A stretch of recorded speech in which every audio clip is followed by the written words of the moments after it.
Welcome to the Couch Potato Sports Show, your internet radio home for all sports news and talk. Join Sonny Clark, the hardest working man in sports radio, and the best co-host anyone can ask for, Cuervo. We cover it all from NFL, NBA, MLB, NHL, as well as indoor football and high school sports. So let's do this. Here's Sonny Clark.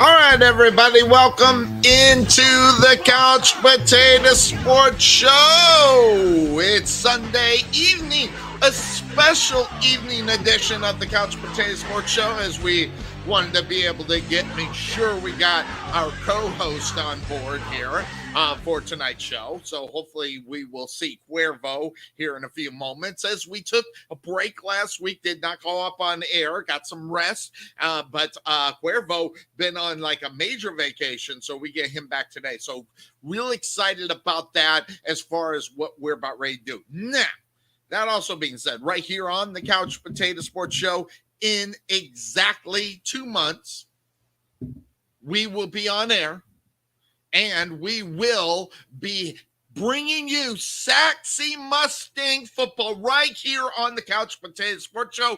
We're going to be doing the regular thing that we do on internet radio. We're also going to be bringing you some great stuff as far as the live video commentary that's going to be happening. So I'm excited. Then there's JP Phillips. He's excited about what's going on, and we're going to bring him on. We're going to bring Coach on. We're going to be doing pregame shows. We're going to be doing coaches shows. We're going to just do a lot of stuff to get ready to rock and roll for the 2022 season of the Saxy Mustang. So the excitement is in the air. I've been talking to our sponsors about, what we're going to be doing. We got our sponsor for the pregame show, that being the Bullet Experience. A lot of people know about the Bullet Experience and Melvin Bullet. One of the guys, not too many guys can say they've stopped Tom Brady, but guess what?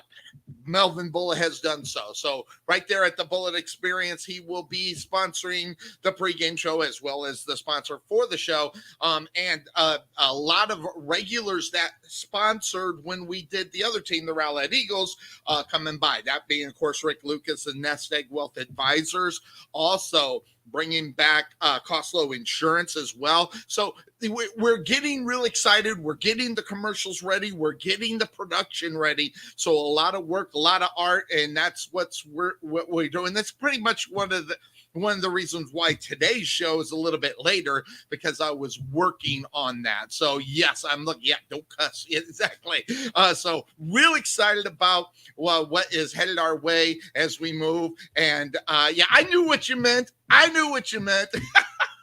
So I'm really excited about what is headed our way right here on the Couch Potato Sports Show. And today's show is one of those shows that we have got a potpourri of things that we are going to be doing as far as what were our subjects that we're going to talk about. Cuervo back in. I'm really excited about that, because there's a lot of subjects that we've been talking about for the last 3 weeks as he's been incognito, all gone, not around. But I want to get his take on a lot of things that we've been talking about, and then the things that are going on this week, and things that have been happening. And I've got a take on it. It's not a very popular take, but I do have a take. But I also think there's a lot of things that are going on in the sporting world that has to be all set and ready to go. Yes, I can breathe. How you doing? Good to see Anthony Price. That being said, of course, that's the name of this show.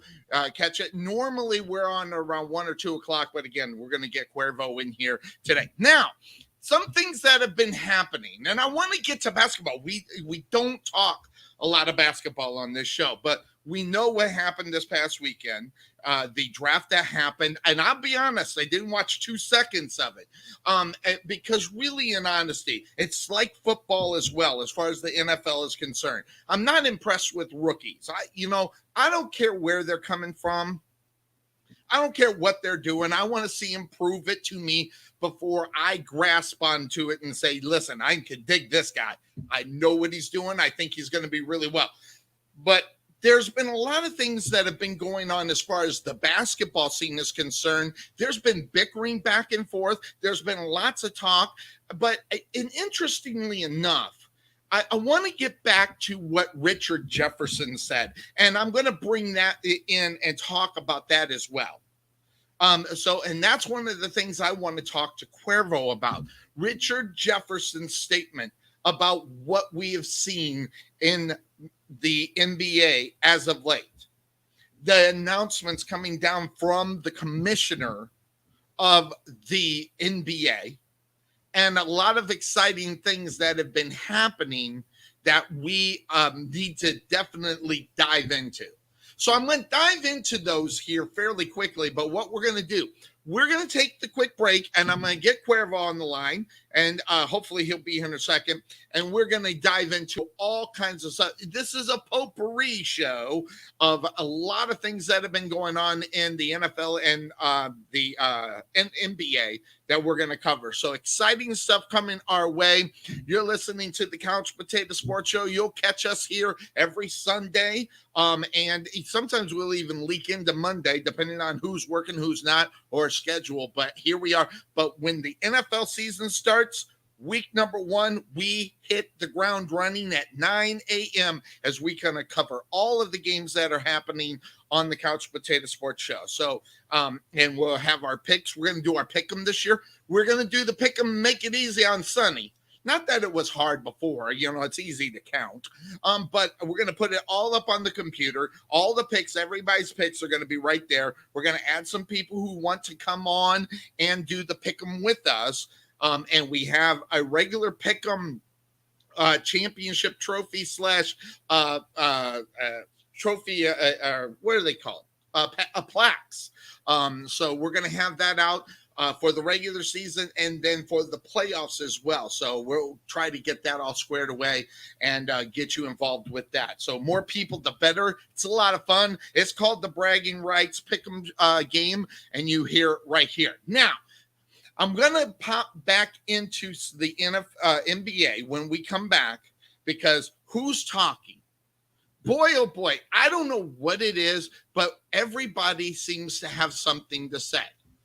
And that even goes to commentators.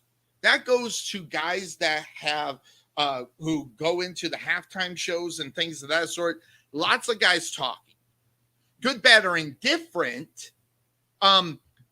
I kind of like it because we're hearing a lot of things. We're hearing what guys think. So we're going to hear from Kareem Abdul-Jabbar. There's some comparisons to some players that are out there. And I will tell you right now, if you want, Anthony, if you want in on the Pick'em Show, you need to find my Facebook page, send me your email, and I will add you on to the Pick'em that we are doing, okay? So, but again, we're going to be talking a lot of things. We're going to be talking about the new champions, that being the Golden State Warriors. Lots of talk about Kevin Durant. Lots of talk about, who's got what and who's doing what they got. And we're going to do that. So we're going to take the quick break here on the Couch Potato Sports Show. And when we come back, hopefully Cuervo will be in and we can start knocking out the subjects that we got on our potpourri. And I don't know if you can tell, I'm excited about what's coming up. So, literally 2 months, 2 months and 29 days away from Saxy Mustang football. So we'll do that. We'll take the quick break here on the Couch Potato Sports Show. When we come back, let's talk a little bit of the NBA. We'll be right back.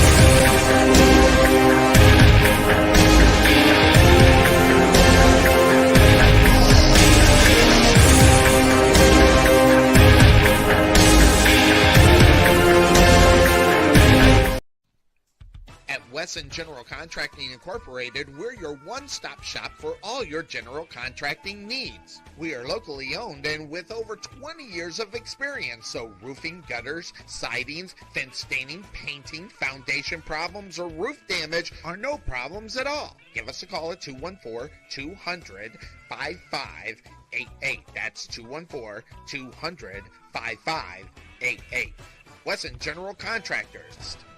The prospect of retirement can be exciting and scary at the same time. At Nest Egg Wealth Advisors, we have found many people either approaching or currently in retirement fail to truly maximize some of the benefits offered to them, primarily Social Security. What is it? How does it work? It's simply not a benefit that you start receiving at age 62. Because these decisions are so important, my firm has assembled an informational packet on Social Security. If you would like a complimentary copy of Social Security Maximization, please give our office a call today at 972-412-6064 or visit us on the web at nesteggadvice.com.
And welcome back into the Couch Potato Sports Show. It is me, Sonny Clark, the hardest working man in sports radio, as we have been ready to rock and roll for today's show. I wanted to kind of go back before we get to the NBA.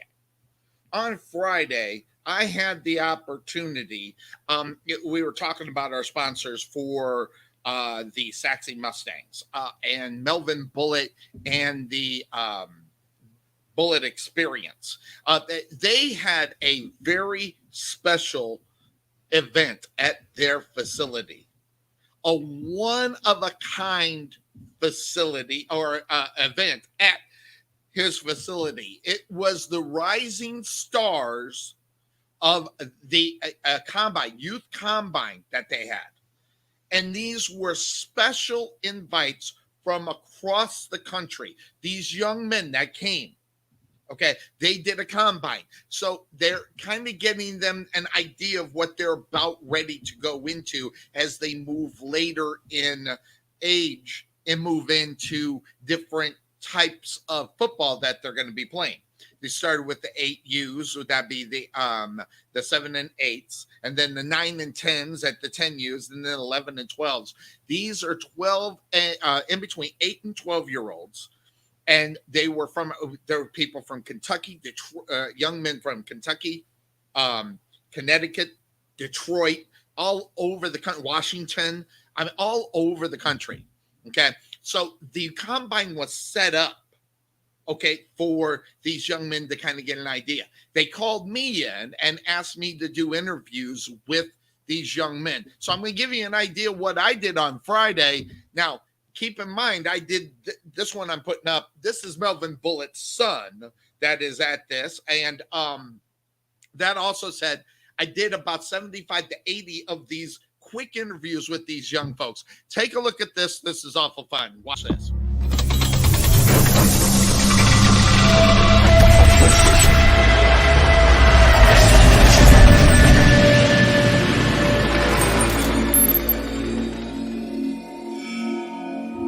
and welcome into the Rising Stars Youth Combine. I got with me MJ Bullet. MJ. Now, that being said, you are the son of the person that's hosting this here at the Bullet Experience. What's your dad's name? Melvin Bullet. Now, he used to play in the NFL, didn't he? What team did he used to play for? The Indianapolis Colts. And what did he do? He stopped Tom Brady.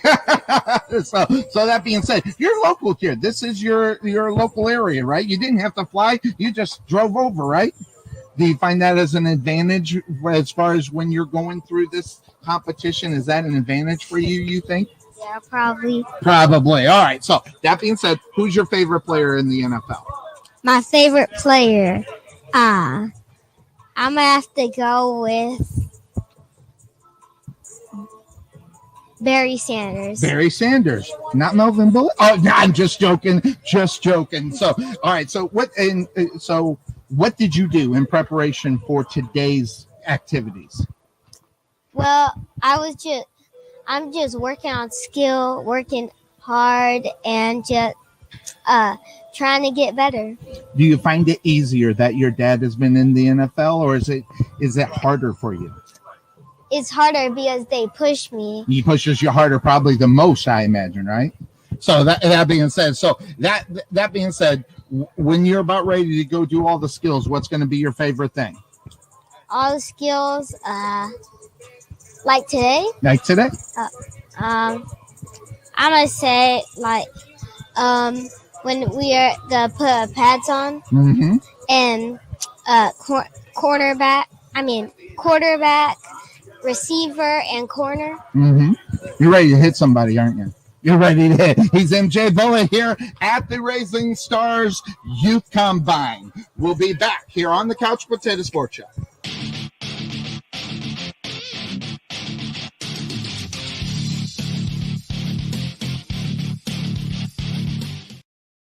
And there it is. And I did many of those interviews, and it was a lot of fun with the young guys out there, and a good experience for them as they were getting set and ready to rock and roll. It was a lot of fun. And I did about 70 or 80 of those quick interviews with and that one there happened to be Melvin Bullet's son. So we were all set and ready to rock and roll. That being said, of course, that's the name of this show. Oh, you didn't know? In case you didn't better call somebody. We have been blessed with the presence of Cuervo, and he's leaning over. Hi, good to see you, Cuervo. Hey, what's up, my brother? What's up, Sonny? How are you? You can't tell. I'm excited. I don't know about that, but because number one, we got you on the show, so that's exciting. Always good to have my man Cuervo up on the show. Plus, getting ready for Saxe Mustang High School football being called here on this show, so I'm excited about that. So just, and it's the weekend, and I'm off tomorrow, so man, oh man! Must be nice. Yeah, I'm rocking and rolling. So you've been gone. You've been gone for 3 weeks.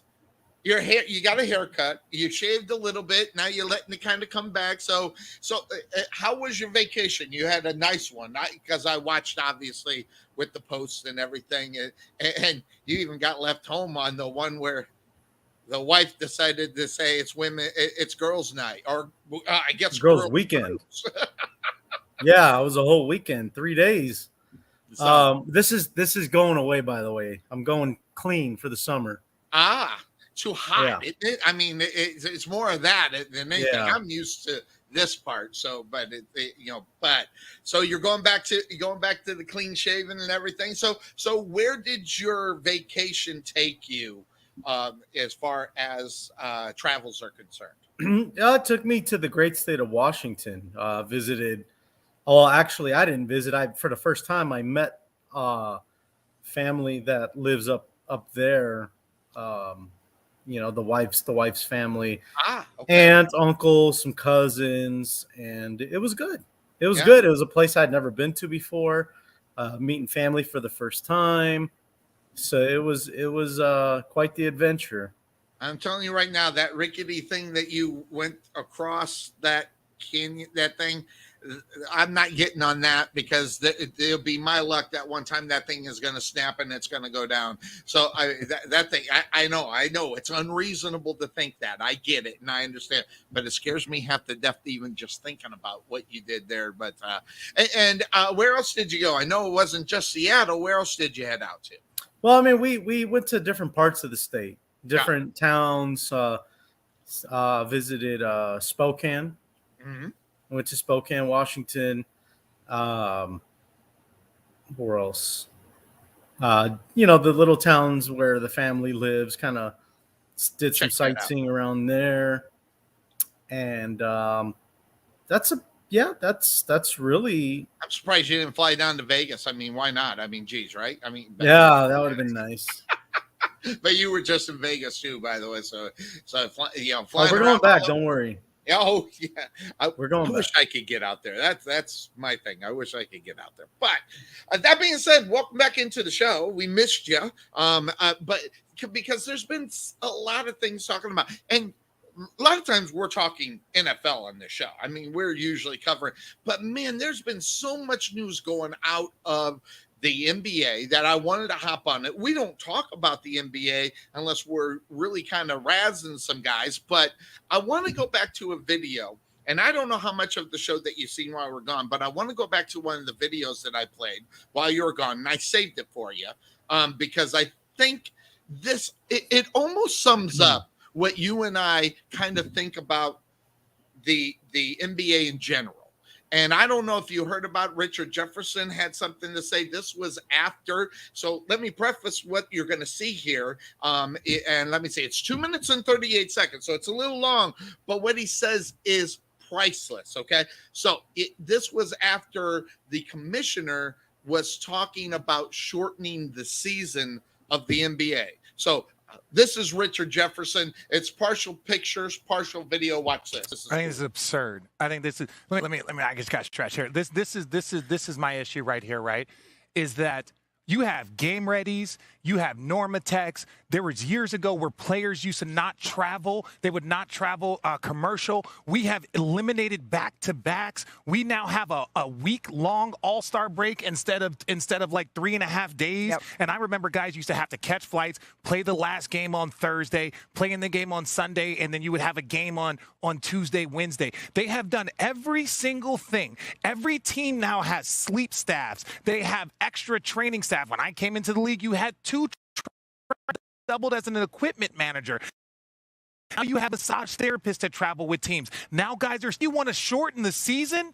Like, how much more do we have to make this coddling and all of this stuff go with the players? It makes absolutely no sense. Professional sports is not good on your body. It's supposed to separate the people that can do it from the people that can't do it. And while we do want our best product on the floor, part of greatness is longevity. That's what Michael Jordan, that's what Kareem Abdul-Jabbar, that's what LeBron James, all of these guys, we talk about their greatness over a long period of time. And to keep eliminating this and dialing back to the point where it's like there's nothing else for the players to do. I think it is a joke. I think they should never do this. Now, if you were talking about the in-season tournament, I think that's 100% maybe if you wanted to just have a little bit more space. But this right here is the epitome of coddling players to make sure that everything is okay. On top of the fact that players are taking rest days. On top of the fact that they're taking rest days right now. So how are you going to give them rest days and then say, well, we're going to shorten it to 60 games. We're going to shorten it to 70 games. At the end of the day, they're still going to take time off. Tell them about the money. The money. Oh, they're making all that money. I don't think anyone else is going to be These are the teams. These are the owners need to get on these. It's not just the players. Don't say the players. It's literally, I've seen guys have a thumb injury and not be able to play in back-to-back because they didn't want their conditioning to be off. Right? Like, if you have a thumb injury, you should be in conditioning. And I'm going to stop because I'm getting too excited here. But the fact that we want to talk about shortening the season now with all of this stuff, you tore your ACL. I've missed time before this. And it ain't just because of that. If guys aren't conditioning 24 hours a day to make sure that their bodies are taken care of, that's on them and that's on the team. But shortening the season, you're going to mess with records. You're going to mess with numbers. You're going to mess with so much of our basketball because this group or the way that's handled right now can't handle it. I'm off that. Keeping it real. He is. He's keeping it right. Listen, when I saw that, my head started to hurt. Not because of what he said. I was shaking my head. Yeah. I think what we have gotten here, Cuervo, is someone that finally recognizes and put it out there that what we are doing with today's athlete. And by the way, when he mentioned one LeBron James in there, he was only talking about longevity. Okay, but listen, if this happened years ago, LeBron, I think, would be up on board with this. So he got a little reprieve from what he was saying because he's played for so long. But what he has said through that whole thing, it has my attention. It has a lot of validity to what he was saying. So when you hear what Richard Jefferson has to say, are you on board with it? Do you think that maybe he's too old school like Sonny that is not getting something, or is he on track right there? You know what? They want to shorten the season because they're worried about injuries and fatigue and all that. Fine. But I'm going to kind of key in on a comment that he made about salaries. If you want to shorten the season, then we're going to shorten your salary too. I bet all that talk will stop real fast. Yes. Because nobody wants to take a pay cut. Nope. I promise you they're gonna fight for salaries to stay the same with less games. And that's what today's generation is about. We're going to work as little as we can and expect the same amount of pay that somebody gets, somebody that works a full-time job. Yeah, but I want to work part-time, but still make the same amount that a full-time job person makes. No, sir. Doesn't work that way. It does not work that way. It's pretty pathetic in reality if you think about what they were talking about. Yeah, and so if you expected me to be in an uproar about, oh my God, like how he did and say that don't shorten the season, it's gonna let him. But here's the thing. It's just like Major League Baseball. Remember, they're always talking about shortening the season. I've never heard. I mean, it's always, we're going to shorten the season. We need to shorten the season. We need less games. But it's, really, when you get down to all about the money, and the less time they're not on TV, the less money they're making, and they're not going to go backward on losing money because the sponsors aren't going to pay more in order to make up for what they're not producing. So, the sponsors aren't going to change what they do. And they're going to expect a lot of the same, and they're going to expect more games so they can get their brand out to be seen everywhere else. So, as much as we're talking about it, as much as they're talking about it, this is not going to go. I mean, we are not going to see that just as much as in baseball because it is all about the money. They're not going to take money out of the owner's pockets, Cuervo. So that even though it was mentioned, I almost wonder why the commissioner decided that he was going to talk about that situation when in reality, if you're really looking at how the game is played, what's going on as far as the game is concerned, we're just not going to see that. Yeah. And I mean, I don't know, man. I mean, what I think about when I hear this is I think about some of these guys and when it's all, when certain guys' careers are over, they're wanting to be considered, amongst the greatest of all time, right? But I think what we'll remember about today's game is exactly what we're talking about right here. Guys taking days off. For rest, purposes and right. And because, I stubbed my pinky. And so now I got to take a week off. And what's really interesting too is, and I didn't even think about it because I'm not like a huge NBA guy anymore. There's really a whole week of all-star, time off during the Yeah. All-Star game. It's a Yeah, whole 'cause week I now. remember the days. I remember the days where 3 days. it was Friday, Saturday, Sunday. That's it. Right back to the season. Yep. But now it's a whole week, Yeah. Whole and they week. still want more time And then what- off, and they want less. And that's what Richard Jefferson was saying. When you look at the NBA greats, Cuervo. Okay, now we have a new table, I guess. Here's the new table. I like that picture. I've used that picture. And well, I grabbed this up, and I saw you see this.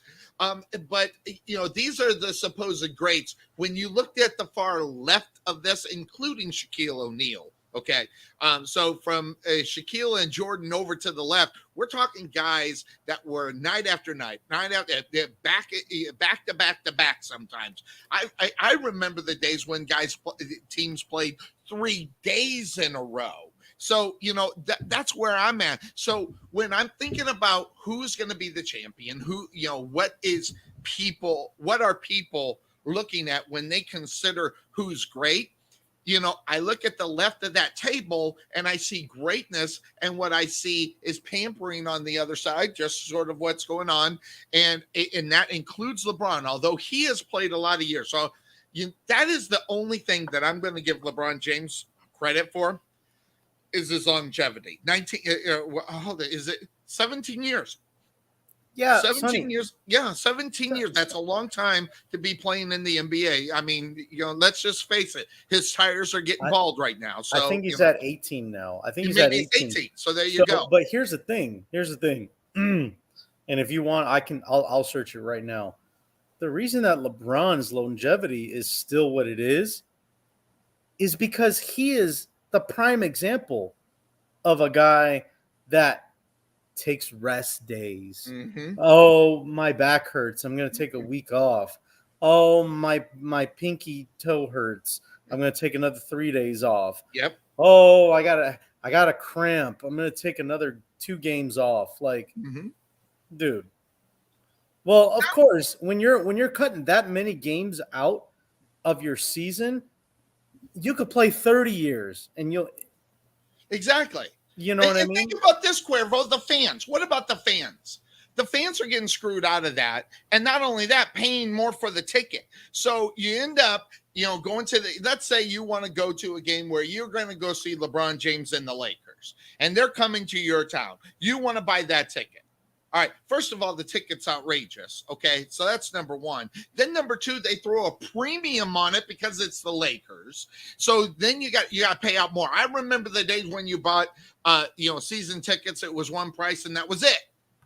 For every game, it averaged out to fit. Oh, but not now. They got premium in that, and then you'll pay for the premium, and then you won't even see LeBron James. Because that's who you wanted to see. That's what you're paying for the ticket, the premium portion of it, and the excuse of not being on the basketball court better be because he's really injured, not BS injured, but really injured. The NBA is really kind of sticking it to the fan in reality. And we never even talked about this when they started doing this, Cuervo. They don't care, Sonny. I know. It's obvious they don't care. Yeah. They want to shorten the season. They want more time off. They don't give a damn about fans. Yeah. NBA does not give a damn about the fans. Absolutely. And you just got to stop it because, that these owners are acting like they are getting screwed over and they're not making enough money. And then add on the players being who they are and what they are doing. It's almost an embarrassment in the game. And when you look at the greatest players that have played the game, Cuervo, and we saw it, the reason why people look at Jordan and say, listen, this guy's the GOAT. I want people don't remember this. So let's get a little reminder right here, Cuervo, about Michael Jordan and what he meant to the game. And nobody, let me just repeat this. Nobody has even come close to this stat right here. Okay. From 86 to 97, he was the NBA scoring champion, except for 2 years. And those were the 2 years he was playing baseball. In his prime, by the way, Cuervo. So the reason why people look at Michael Jordan and call him the GOAT is because of this kind of stat. I got news for you. We are not going to see this anymore. This kind of thing, as far as greatness, as far as Michael Jordan is concerned, we're not going to see this anymore, Cuervo. There's nobody that can do what Michael did in his prime. Well, heck, even past his prime a little bit. But we are not going to see that in today's athlete or in today's NBA. Yeah, you know why? Because they're too busy teaming up with each other instead of competing against each other. Well, it's funny that you mentioned that, Cuervo, because there's a young man. Why is that? Oh, almost like I knew you would come with that line. Sometimes, hold on. Here you go. No, exactly. I mean, there's a young man that just won a championship doing it right there in one place, not getting guys that's, and not getting together with guys. It reminds me of Jordan, just played whoever was brought here. Now, I believe the general manager back in the day for the Bulls, where Michael Jordan didn't come and ask for guys. They went and got guys. He just made them better. And that right now, Cuervo, the only one that is coming close to that is Curry and what he's doing with the Golden State Warriors. Yes and no. So the reason I say that is because the core of the team is the same. Well, right. Kevin Durant's not there, right? Right. But I think what you see in Golden State is a team that didn't give up on themselves. Mm-hmm. They bet on themselves, and I'm talking, between him, Clay, Draymond Green, Iguodala, those guys that were the nucleus of those championship teams before. Of course, I mean, bench guys, they're going to rotate in and out or whatever. But the core of the team stuck with it, even through major injuries, like actual injuries, like what Klay Thompson went through. Not, stud, Klay Thompson. Yeah, exactly. And, like he had an actual legit injury.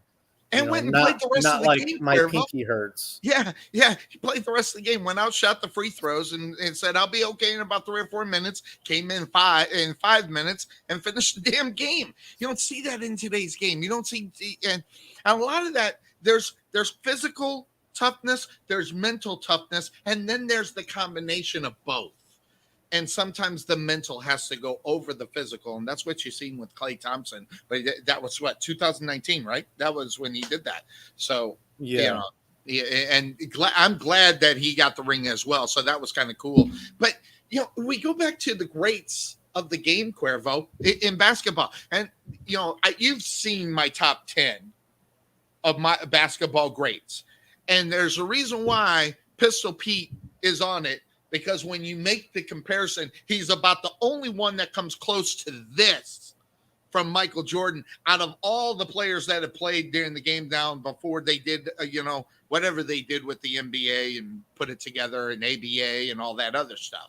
So when I was looking at this and I saw this, I saw this about 2 or 3 years ago, and I wished I would have saved the picture, and I found it again. And here 11 all NBAs, and 13 to 14 in All-Stars, 8 titles for Pistol Pete compared to 6, 26,000 points, 32,000. That's the only one that they're really, a little bit far apart on. But the rest of it, 8,000 to 6,000, 6,000 to 6 to 5,000, 31 triple doubles, 28, 8-0 in the final 6. Man. This is the reason why Pistol Pete is on number 10 on mine, just ahead of number 11, which I never even revealed who that was, which is Tim Duncan. So it's just really amazing when you take a look at what is going on as far as the greats of the games and what they did and what the, I guess if we want to call it the coddling of the players of today, they're just not even going to come close to this kind of stuff. And it's not that we're beating them up. It's just we expect greatness. If you want to be called great, why don't you prove it? And right now, some of these players are not even close. But What do you think about the fact that you got Stephen Curry slipping ahead of LeBron James as far as championships? I celebrated. By They're the way, tied now. They're tied, Sonny. Oh, they're tied. Okay, I misunderstood, but still, this wasn't the way it was supposed to be, right, Cuervo? It should be LeBron about 5 or 6, and not only that, how many years that he played, LeBron, compared to what Stephen Curry's played, and he's got tied up. I think Curry's been 7 years, 6-7 years in the league. 10 more years of this, he's gonna blow LeBron James out, because I don't expect LeBron James to win another championship. Yeah, I can't remember when Curry got drafted. I know he's been in for about 6 or 7 years, if I remember correctly. I can find out. Google knows everything, Cuervo. Yeah, he's been in longer than that. So let me find out that number, Stephen Curry. But still, even the point, it might have been longer, but at the same time, there's nowhere near the amount of years that all right, so here it is. In 2009. So he's been playing for a while. 13. So 2009, so 12 years. 13 years. So, another 6 years, because I don't know. Do you expect LeBron James to be able to pull off another championship? Because the last time I saw him win a championship was in the bubble, and I'm sorry, you got to asterisk that thing. I'm sorry, I'm just not all about the. So what you're saying is LeBron has 3.5 titles. Yeah, there you go, and that's you know what? That's the reason why I put him having 4 and LeBron really only having 3.5. There you go. So he's got more in reality because he won them in real time. But I mean, pretty soon Curry is going to be, winning more championships. And then, sooner or later, I mean, what will it take for LeBron lovers to finally take a set? Is it because of all the other awards, that he's won? Let's be honest now. And I won't take it away from LeBron. He's got numbers all over the place. Now, granted, neither one of them play too much of defense in reality, right? I mean, that's what we're getting with LeBron and Curry. But as far as numbers and championship, I think. Do you think that Curry might be able to surpass LeBron as far as the numbers are concerned? I think it's possible. My thing, though, is if Curry continues to play at the level that he's playing for, even if it's another 3-4 years, and he gets one more title, I put him ahead. I put him ahead of LeBron. I put him ahead of LeBron. See, here's my thing. Everybody gets caught up. A lot of people get caught up in the numbers, just like that thing you put up about Michael versus John Havlicek. Mm-hmm. And that's great and all, I guess, it's fun to compare, especially when it's like mystery players, right? You player A versus player B, and you have no idea who these guys are, right? Right. And when you reveal who it is, you're like, holy crap. Okay. It really puts things into perspective, right? But this is what I look at. And this is why no matter, if anybody passes Michael, guys that have already passed Michael, maybe it's the homer in me, I don't know, but why Michael to me is is my GOAT is really what sticks out to me is the 92 Dream Team. Mm-hmm. And Michael internationally revolutionized the game. Not revolutionized, but he introduced the game to the world. Fully. How many people have that influence absolutely on the game of basketball? Because once that Olympics was over, the amount of international players coming to the NBA skyrocketed. Right. Okay. So guys like that are what stand out to me. LeBron, you could talk longevity, you could talk numbers, you could talk about how he could take any team to the finals. He could take a team of, Mo Williams and Delonte West with two janitors and a dishwasher, and that team would go to the finals. Okay, great. Yes. Great. Elevate players, which he's never been able to do. What has he done to change the game like Curry has? Right. The game is played different now because of him. That the 3-pointers alone, right, just changes the right. whole dynamics of the game. And that's what the game has become now. It's a perimeter game. You got to have 3-point shooters on your team to win basketball games. Back in the day, it was you got to have dominant guys in the middle to defend and rebound. And I mean, you're always going to need that. Let's be honest, though. It's more offensive. It's more offensive driven. It's more about threes. And the guy that started that was Curry. And, I mean, Clay's part of it too. But Curry's the one that gets the attention and he gets the credit and he gets, Well, Clay's the red herring, right, Cuervo? Clay's the red herring. In other words, you have to worry about him. You don't have to worry about him. Unlike, right now, what we have seen as far as LeBron James and the teams that he's been trying to put together, it's all been about LeBron. It hasn't been about everybody else, or you really have to worry about him until you went back to when he was playing for the Heat. Okay, then you had to worry about the other guy. But after the Heat, we weren't getting that. But interestingly enough, Cuervo, the way LeBron James has done it compared to Curry, you just look at this and then you throw on the attitude. Look, it's Stephen Curry. This is what he said. We found out a way to get it done. Everybody on the stage had a part in this. And if you go to LeBron James, I want my damn respect. And this is the reason why people look at this guy, outside of his greatness, because we're not going to argue about his greatness because we'd sound so stupid, Cuervo, saying this guy sucks, because he doesn't. But as far as what he brings to the table and what he is perceived as a prima donna, boom, you get those statements right there. Instead of looking at things like this. If you look at this, Cuervo, all right, these numbers are Stephen Curry and Allen Iverson. See, this one's more a head-to-head kind of thing. The championships stand for themselves because Allen didn't get any. But outside of that, you are looking at two guys, Allen Iverson, even though he didn't win a championship, okay, change the game. Just like what you said, Cuervo, if you're capable of changing the game, it totally changes how people look at you as a player, respect you as you get older, and then when people start talking about the greats, you talk about Stephen Curry, you talk about Allen practice. Not a game.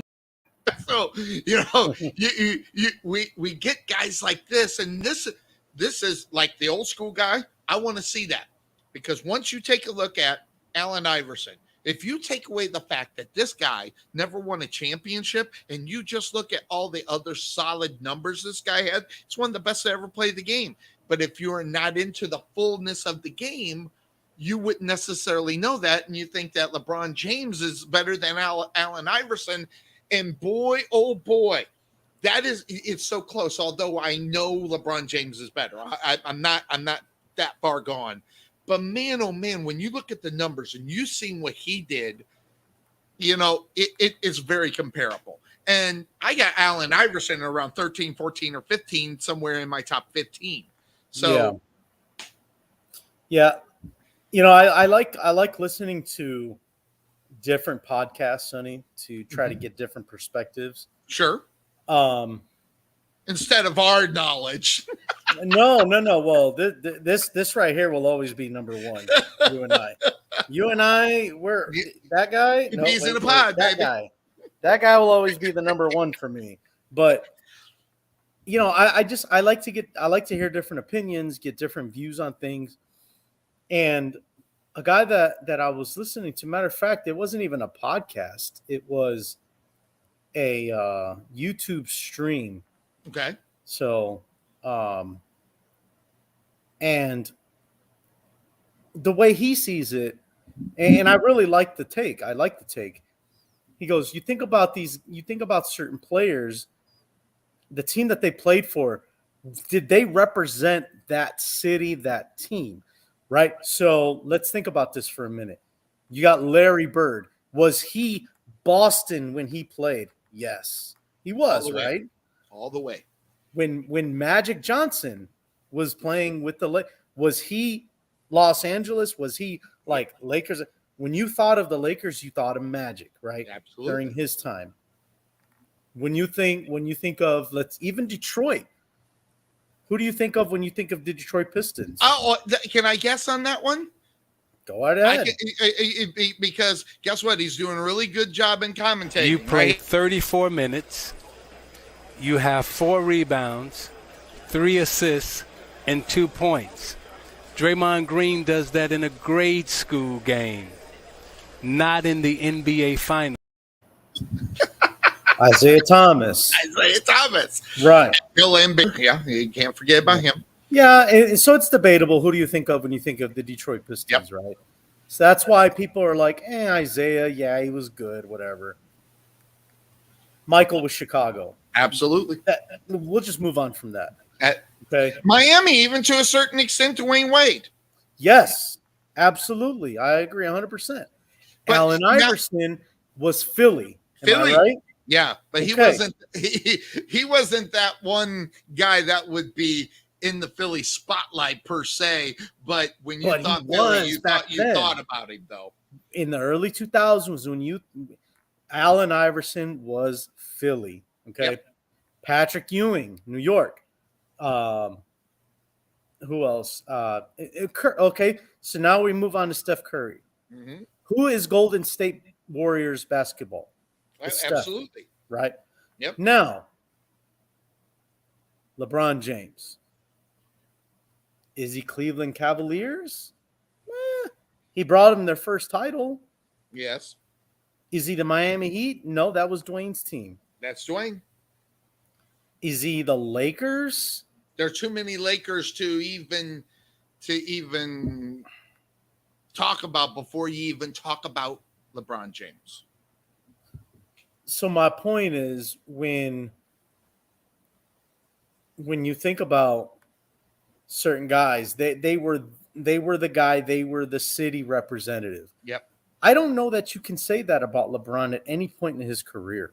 The only thing you can say is Cleveland, Cuervo. He really did that's probably the closest you can get. But the problem with Cleveland is that it's a hellhole. He never brought and changed the identity of that town. In reality, it's still a hellhole. Okay, no one thinks about Cleveland as a city of champions. But he was Cleveland. My point is, I think,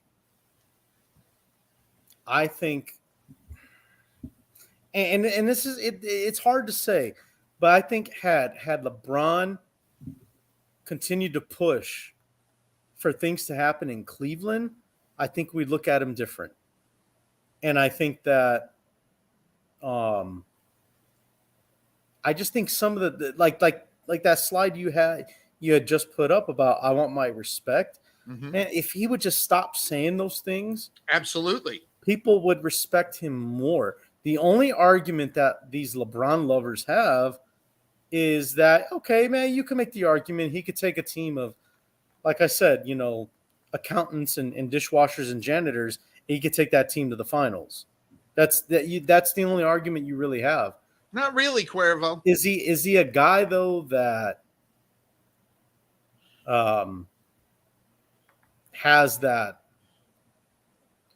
killer instinct that you want when the game's on the line, and we've seen him hit game-winning shots and all that.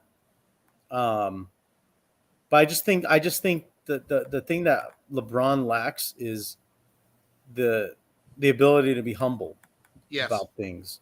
The most humble I've seen him was when he won that Cleveland championship. That was the most humble I've seen him in his whole career, really. Interestingly enough, I like to, we go back to LeBron and Curry, but, and you see the number, and look at these guys that were on here. You got Bill Russell on the bottom. Kareem, look at Kareem. Look at all that things that are going on. And this right here almost shows exactly what you're talking about. San Antonio. Who is San Antonio? Obviously, there too, but mostly it's Duncan. You get Robinson as a 1A. In reality, when you talk about the Spurs, but with players with at least 4 NBA titles and 2 MVPs, Curry is getting up there. He's starting to put those together. LeBron James, hey, congratulations, he's in the MVP. But I hate to say this, but he's playing, a guy like LeBron, which, by the way, has all the talent in the world, is going to win those because he's just taking it over. But what's happening is we're getting Curry beginning to step up his game, and he is now. I'm telling you right now, Curry's in his prime. The next 3 years are going to be all about Curry, and he's going to be, like you said, cool as a cucumber. Be very, very, humble about what he's doing, and hopefully that he can put together more games to put it to, get it all set. But the NBA, lots of things going on. Did you even, I know I didn't watch the draft. I didn't even care. Did you even keep track of it? I didn't even know who had the first pick or whoever the dominant person was going to come out of the draft in reality. I know who had the first pick because I get text messages about it through ESPN, but Orlando, I think they got a guy from Duke. I don't know. I forget his name now. What, another one? Yeah, another Duke player.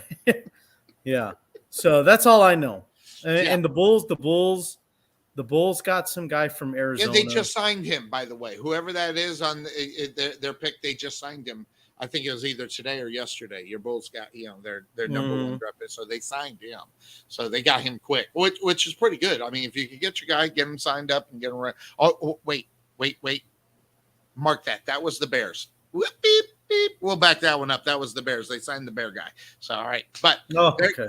Yeah. So, lots of things. I mean, as far as, and we'll zoom through these right here. Some of the things I found online that, I'm still the all-time leader scorer in the NBA, and I only made 1 3-point shot. I mean, so, is that true though? That is true. That is true. It's not even a joke. And then Kevin Durant, of course, right now lost confidence in the Nets front office. Well, I'm pretty sure they lost confidence in you too, buddy. Yeah. You think sometimes you just got to ask yourself, maybe it's me. I mean, maybe it's me. So, but LeBron James has asked him that time, but he's been with 3 teams since Cleveland.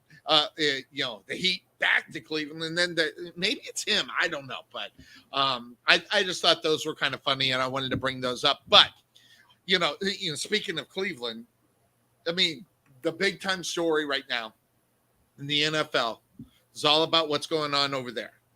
Yep. And Mr. Watson is at the main point of what's going on within a 200-mile radius of Cleveland.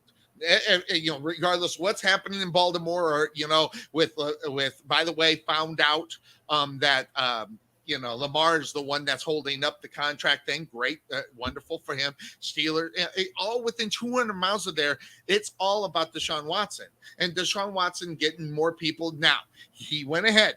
And this happened last week. Before we got up on air, and we didn't go on air last week. I took last week off. But we have 20 of the 24, which, by the way, they're going to add the 2 to make it 26. That just hasn't been official yet. But there's 20. There's supposedly only 4 more, plus the 2 that may come up on board. So we have all that going on. And Cuervo, I don't know if you remember this, but this was 2 years ago when this thing all started going down. I was asking about how come they're not putting this guy on the commissioner's list, and why is this taking so much time? I don't even want to hear the excuse they wanted to find out if it was true or not. Regardless if it was true, when you see what happened as far as what's going on, you still have the black eye that is being and anybody in their right mind knows, okay, all right, I'll just speak for myself. Anybody in their right mind knows this guy did something wrong, okay? Period. You got 24 people saying something, but Cuervo, I actually have something that I think is very important for people to understand. And I don't know how many people that are in there. I have not had time to check this, but out of all this, if any of those 20 Cuervo that got paid off and getting their settlement went to this guy more than once, I don't even want to. Their credibility is completely gone in my book. I am not falling for this, and I'm not even going to give this a woman. I'm not even going to side with a woman. It's one thing this happens to you one time, okay? And women's progress on people listening to them and what's going on have been going crazy for the last 5 years, if not 6 or 7.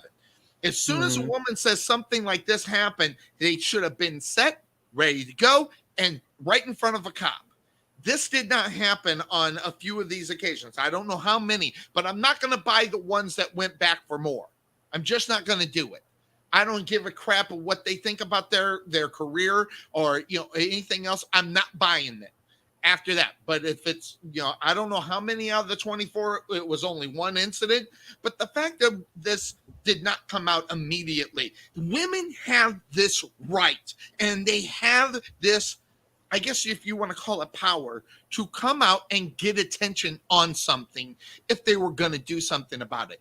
And the fact that these ladies, unfortunately, did not do this, I think their credibility gets a little sideways. And as much as I think that Deshaun Watson did exactly what he did, okay, and what he's being claimed to happen to him, I think that there was a complete drop on the ball as far as the women and not jumping on this, because these are accusations that go back almost 3 years now. 3 years ago, we weren't hearing about this, Cuervo. It was like 2 years. And you go straight. As soon as that happens, you tell them to get the hell out of your parlor and walk over to the police station.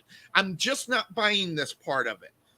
But the fact that I think it happened to some of them, absolutely. I think, and I think probably the majority, it only happened once. But I think they dropped. I really am not a person that is going to go ahead and with the way women have their rights, that they just could not get that thing listened to, understood, or even talked about. And I'm missing that part on it. Now, the thing that I'm going to say, which no one agrees with, by the way, Cuervo, what I'm about ready to say, Deshaun Watson needs to be suspended like I need another Twinkie. He didn't play one game last year. No, he got paid. You don't think not playing doesn't affect him more than the money? You're nuts. Okay, he's supposedly top 10 quarterback in the NFL. Missing a whole year is just going to kill it. But I am just one that I am up on board that was kind of, what do you say, an under the table suspension from the NFL. And now they're going to go ahead and want to throw more up on top of it when they had the opportunity, and they dropped the ball 2 years ago to put this guy up on the NFL commissioners list and had it official. And that's where my problem as far as Deshaun Watson is concerned. So you don't think he needs to be suspended anymore? Is that what you're saying? Absolutely not. I honestly believe that the NFL got a hold of the Browns and said, hey, get this guy off the football field. Now, again, I don't know why they did not just throw this guy on the commissioner's list. It makes zero sense to me. Okay, when you have more than 10 women saying this kind of thing, listen, they're not all congregating and saying this happened. I believe this happened, but as soon as the black eye, there have been guys that have been on the commissioner's list for a lot less, and this guy's been putting a black eye on the NFL for 2 years. So if they wanted to continually suspend him, they should have put him on that list last year. He was still got paid anyway. So they should have put him on the list last year instead of this. What I honestly believe, and yes, you can call it conspiracy couch here. I think that the NFL said, just keep this guy off the football field. We'll make it up to you somehow. The NFL is going to make it up to the Browns somehow by doing that. And I think that this thing now has been so blown to where everybody's talking about it. Now 2 more people come up on top of it to make it 26. The NFL and Roger Goodell dropped the ball completely on this because no one would have questioned throwing him on that on the commissioner's list. Zero. No one would have said, well, no, there'll be the Watson lovers and stuff like that, but a lot less than I went and looked back and seen how many people were on the commissioner's list. There's like 7 of them, and nowhere close to putting a black eye on the NFL as Deshaun Watson has done. Yeah. I don't know if I'm playing devil's advocate here, Sonny, but I wanted devil's advocate. I wanted to hear what you had to say. Yeah, I guess my question would be, like you said, it's kind of an under the table suspension. But do you even think that was the right thing? Because all last year there was no proof, right, that anything actually happened. It was all investigation last year, right? Mm-hmm. So how you gonna tell somebody they can't play when they haven't been found guilty of anything? There's no proof that they did anything, but yet he wasn't able to play. So I'm just curious to what, I guess thoughts on that. Why? That's where I go back to it. I think, why did that happen? I don't think listen, the Browns should have been, or I'm sorry, Houston should have been trying to win football games. Okay. But there was a combination of what happened over in Houston. Okay. And a lot of it has to do with the former general manager just picking that team apart, and they knew they weren't going anywhere. So at the same time, the NFL is not stupid. They know who's going to be somewhat good and who's not. They got their experts just as much as anybody. And I honestly believe the NFL, Roger Goodell, they're all in cahoots on that whole situation with Deshaun Watson last year. And I don't know if anybody can convince me different. But now, because right now, and let me see here. Let me click this one because this is what. Is it this? Here it is. This one right here. The league right now is pushing for an indefinite suspension that would be no shorter than 1 year. Okay. He's already done the year. So they want to make it a 2-year. I mean, they could have said, hey, this guy was causing the black eye last year. They just chose not to do it, Cuervo. They just chose not to do it. So, and there's another one. They're saying that Watson's going to be out indefinitely. But again, I think the guy did it. Let's not go, but at the same time, geez Louise, how many? 2 years. So that's 17 games. 34. 34 games. That really affects his career, not being out on the football field. And so I don't know. It just seems to me that maybe that it's wrong as far as that is concerned. And no. I don't buy that either. I think they knew about it and they were trying to get a good football player because they got a bitch thing about Baker Mayfield, which we'll get to here in a second. The Texans, exactly.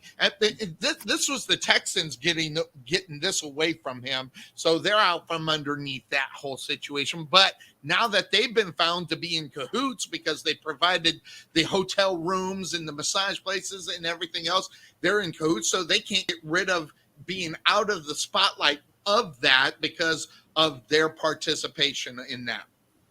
Yeah, no, and just to clear it up, I mean, I think you and I both believe that the Browns did know what they were getting themselves into by making the trade.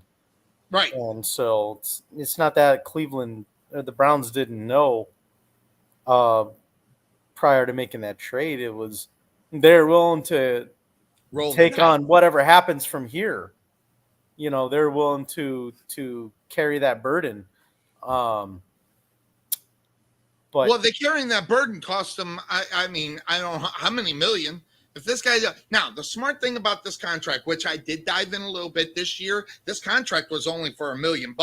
We blew the roof off of that about a month and a half ago.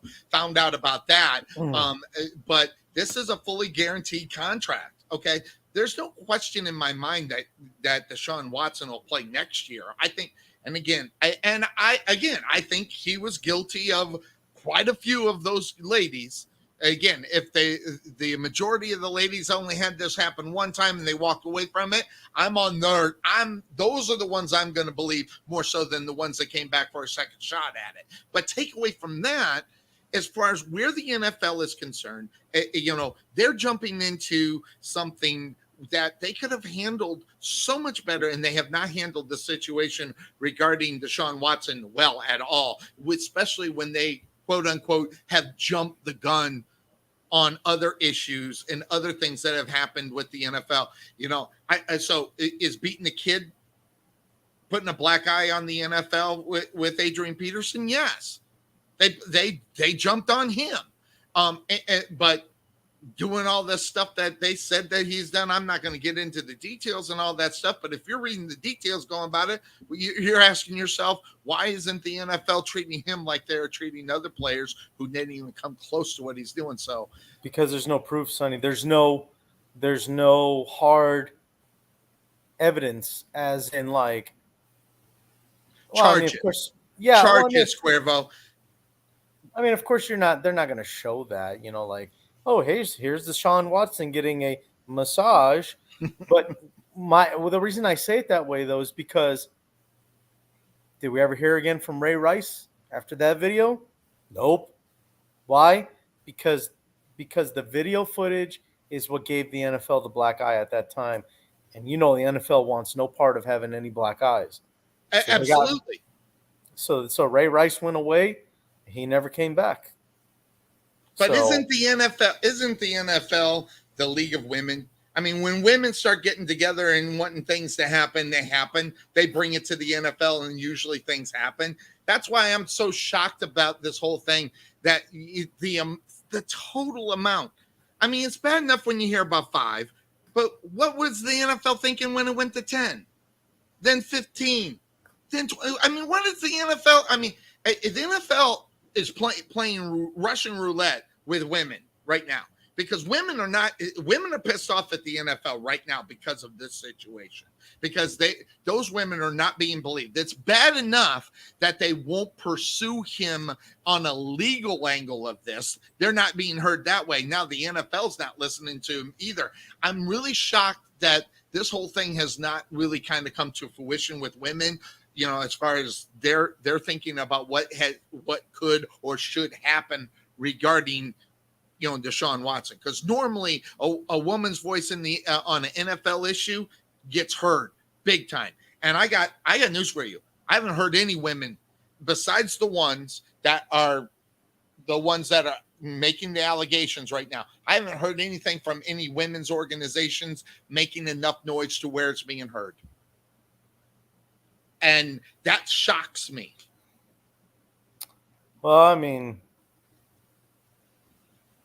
yeah, that's true. I haven't really heard any movements on it either. So, yeah, they gotta say. I mean, were there any videos showing him personally fighting dogs? Not that I remember. Yeah, but he went to jail for it, so that the evidence is there. So now, granted, they're not pursuing this in Houston on the legal side of it to where he'd be behind bars.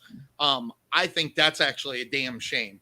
I really do. I think that's a damn shame, because I believe at least 10 to 15 of them, this was a one-time thing, and they said no. But that's where, Cuervo, that's where the women dropped the ball. They didn't say, no, this is unacceptable. I don't give a care if you're the leader of the free world. You are in front of a cop talking about this and getting this report down. This is where and that's my problem with the whole situation, because they are being heard more than they have ever been heard, and that could have been heard. And think about this, Cuervo. If the first woman this happened to went down and said, hey, this is some crap, we wouldn't have heard about 23 more of it. That they would have put a nail in that coffin and said that's the end of it. And then the conspiracy couch that I am, I want to know, when did the Texans know about it and how much they covered it up, and then after they knew about it, allowed him to continue to do it. So there's so many things upon the Deshaun Watson thing, just makes me kind of sick. But and these are the things that they are not talking on ESPN about. and they're just talking about the 2024. They're not talking about how the 24 would have been in there, what's going on, how many times did it happen. It's almost like they're afraid to ask those questions, and then not asking the questions to the Houston Texans, why the NFL is not really getting. We're not hearing news that the NFL is coming down hard on Houston, or have I missed those? Have you heard those, Cuervo? No, I haven't heard anything about them sanctioning or punishing the franchise. And something about that is wrong too. So, and I listen, we can go conspiracy, but what Anthony is talking about right there, I don't necessarily think that that's too far out of the realm of possibility. The Texans are paying off the women too. So, maybe they're getting a double whammy. I don't know. This whole thing is just kind of crazy, well, hold on. You can't say that Watson is a scapegoat. Okay. Watson did this. Okay. If you honestly believe that Watson didn't do this, you need to have a reality check. Okay. Well, Sonny, don't forget, and I think I know, I mean, obviously I don't know why Anthony's saying that, but remember, don't forget, this all came out within maybe a month or so after Watson kind of threw shade at the front office for the DeAndre Hopkins trade, yes, and the way that they handled certain business. And so it was kind of like, just the timing of it was crazy. It was like, Watson made those comments about the front office pretty much being incompetent, giving away Hopkins, and then boom, all this stuff happened. So I mean, that the timing of it almost makes it look like Deshaun Watson is a scapegoat to go into full rebuild mode. Right, rebuild mode, exactly. Because what they're thinking, he means that everything to help. That's true, because there was a document that was provided by the Texans for him to use to keep everything hush hush. Legal documents that they provided to him to give to these women. I mean, signing that piece of paper, I would, the women, they probably signed it and then went into it. The hell with what that paper says. You're in front of a cop. You're you're at the police station reporting this incident. And so there's a lot of blame to throw everywhere, and everybody's got a level of blame in this, including Watson, including the women, including Houston, including Roger Goodell, including the NFL. There's a lot of blame to go around on this, and to the point of what he was talking about, scapegoat. Yes, the NFL is going to throw this at them, but people like us and people that will talk about it, who are not afraid to lose sponsorships or whatever the case may be, they'll keep quiet about it. You're not going to hear this on ESPN. You're not going to hear this on Fox. You're not going to hear this on NBC. Why? Because there's millions, maybe even billions of dollars on the line by criticizing or going against what the NFL wants to happen. Because regardless of this situation, Cuervo, what are you going to do every Sunday when the week number 1 starts? Watch the NFL. Absolutely. So there's a lot of blame to go around on all this, and it's not just Deshaun Watson, and that's what my point was to be up on the show. I'm so glad you're here, by the way, because it's not, and even to a certain extent, the Cleveland Browns have a fault in this. They're them going to get them after this whole thing was going down. I don't know who is in the legal department over in Cleveland, but someone needs to be fired there too. Never mind the front office that signs that crazy ass contract that they signed. Yeah. So, well, I mean, they wanted him bad enough, and they were supposedly out of the running for him. Mm-hmm. But it just goes to prove that money talks. And Deshaun's like, man, I could really use that money to do some things that I need to take care of. By the way, he's a genius. Yeah. Cuervo, he's a genius. How he pulled this off is listen, how he fooled everybody on this to get him to listen. This guy's a genius. And not only that, he hasn't even been suspended, Cuervo. not even suspended. So let's look at it, Cuervo. Suspensions. Josh Gordon, 16 games, of course, marijuana. Waller, abuse, 16 games. Abuse, I'm telling you. Substance abuse policies. And these guys, so what it seems like they're more worried about the drugs than women, which is not what they need to really worry about. And if you notice on this list, Cuervo, we don't see Ray Rice. Isn't this is amazing? So when you're looking at this, illegal hits gets 12 games. Well, I mean, yeah. Well, the thing is, Baltimore cut him, and his career was done. So there was no suspension needed. No one was dumb enough, unlike the Cleveland Browns. See, this is the Cleveland Browns doing what the Cleveland Browns do. And they almost, Cuervo, can't get out of their own way of doing something so stupid. And I wish we'd have Obi on here because he needs to suck this up.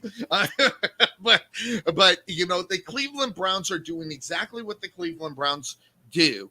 And there's no... They can't even get out of their own way. It's almost pathetic, absolutely.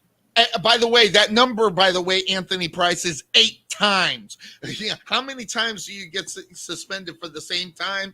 And this goes back to the NFL dropping the ball, and holding up. Now, I've always been a proponent of following the rules. And I don't even care what I don't care what you think about marijuana. I don't care if you think it should be legal. The fact of the matter is, in order to play in the NFL, you can't have it. Period. End of story. If you don't like it, don't play football. So, I've always been that guy. I don't care what you think about it. In fact, if you're a proponent, most people, when they start bragging about marijuana, I just turn them off. You got to be that stupid that you got to brag about marijuana. You need a life. Yeah. But hey, that's me. I will tell you, the NFL is where they are. The Browns are where they are. They do what they do, and they just cannot get out of their own way, Cuervo. And so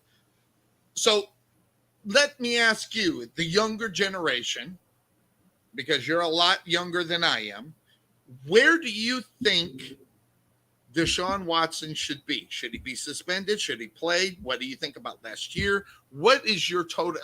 Let's wrap this on what you think. Everybody knows what I think. What do you think? Because you're the younger generation. I think I'm kind of on board with you, Sonny, and I'm not just saying that just to agree. I think that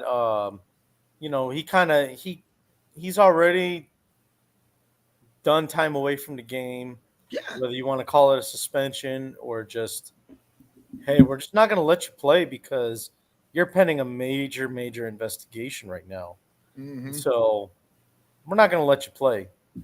And to me, I think that's punishment enough to say that we're going to take away the thing that you enjoy the most, the thing that pays your bills or whatever.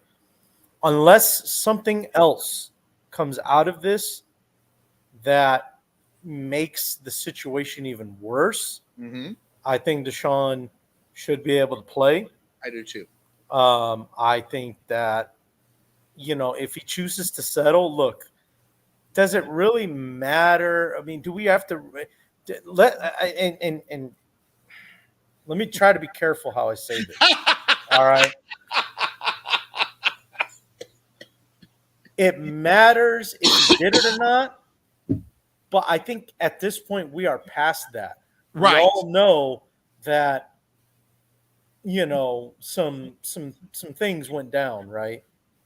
And so it's not even a question of did he do it or not. Right. And so how he chooses to handle it from here, if he wants to do settlements, I mean, he did 20 of 24, by the way. Exactly. And so I think that right there, I mean, writing's on the wall. Absolutely. Hey, you know what? Yeah, I screwed up. Let me handle this on my level. And if that's how he chooses to do it, just do what you got to do. Let's move on from it and learn from you. The biggest thing is learn from this, Deshaun. Well, learn the, from. the, Don't the put one yourself on in what he this learned on again. that is how much money he lost for what he's doing too. Which, regardless of the money that he's guaranteed to get, he's gonna lose a lot of money. I'm telling you right now, each one of these ladies are going to get $3 to $4 million at least. I can't imagine it being any less. And you know so what? You multiply that by 20, you're looking $60 million. There's going to be long-term, what's the word not punishment, but long-term repercussions. Repercussions. Thank you. You think he's going to get any endorsement deals? No. I don't know how anybody would. Exactly.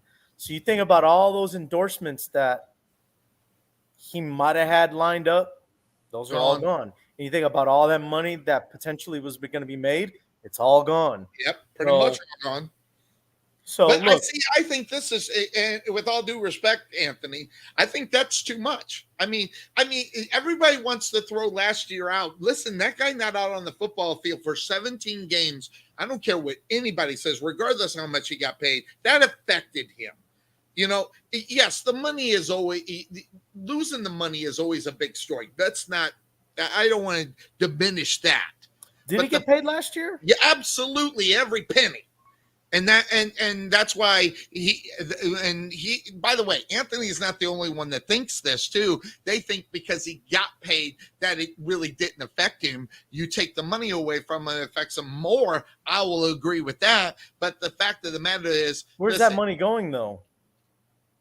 What? The settlements, right? Well, now it is. I mean, yeah. You know, what he made last year, absolutely. I don't know how much of this year. Again, because we're never going to know that number. But when you have 20 plaintiffs that agreed upon, let's just say, Cuervo, it's $2 million. $2 million for each person. That's $40 million.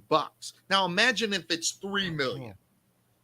Okay, so and not only that, there's 4 more that he has not settled with. Never mind the 2 that might be added. So, the whole story is, it's like a soap opera in reality of what we're seeing, with everybody just dropping the ball and not handling this the right way. And, obviously that starts with Deshaun Watson. And then I think that's the way it should go. He should be the number 1 blame. Number 2, then the women who did not report it immediately. I don't want to hear this crap.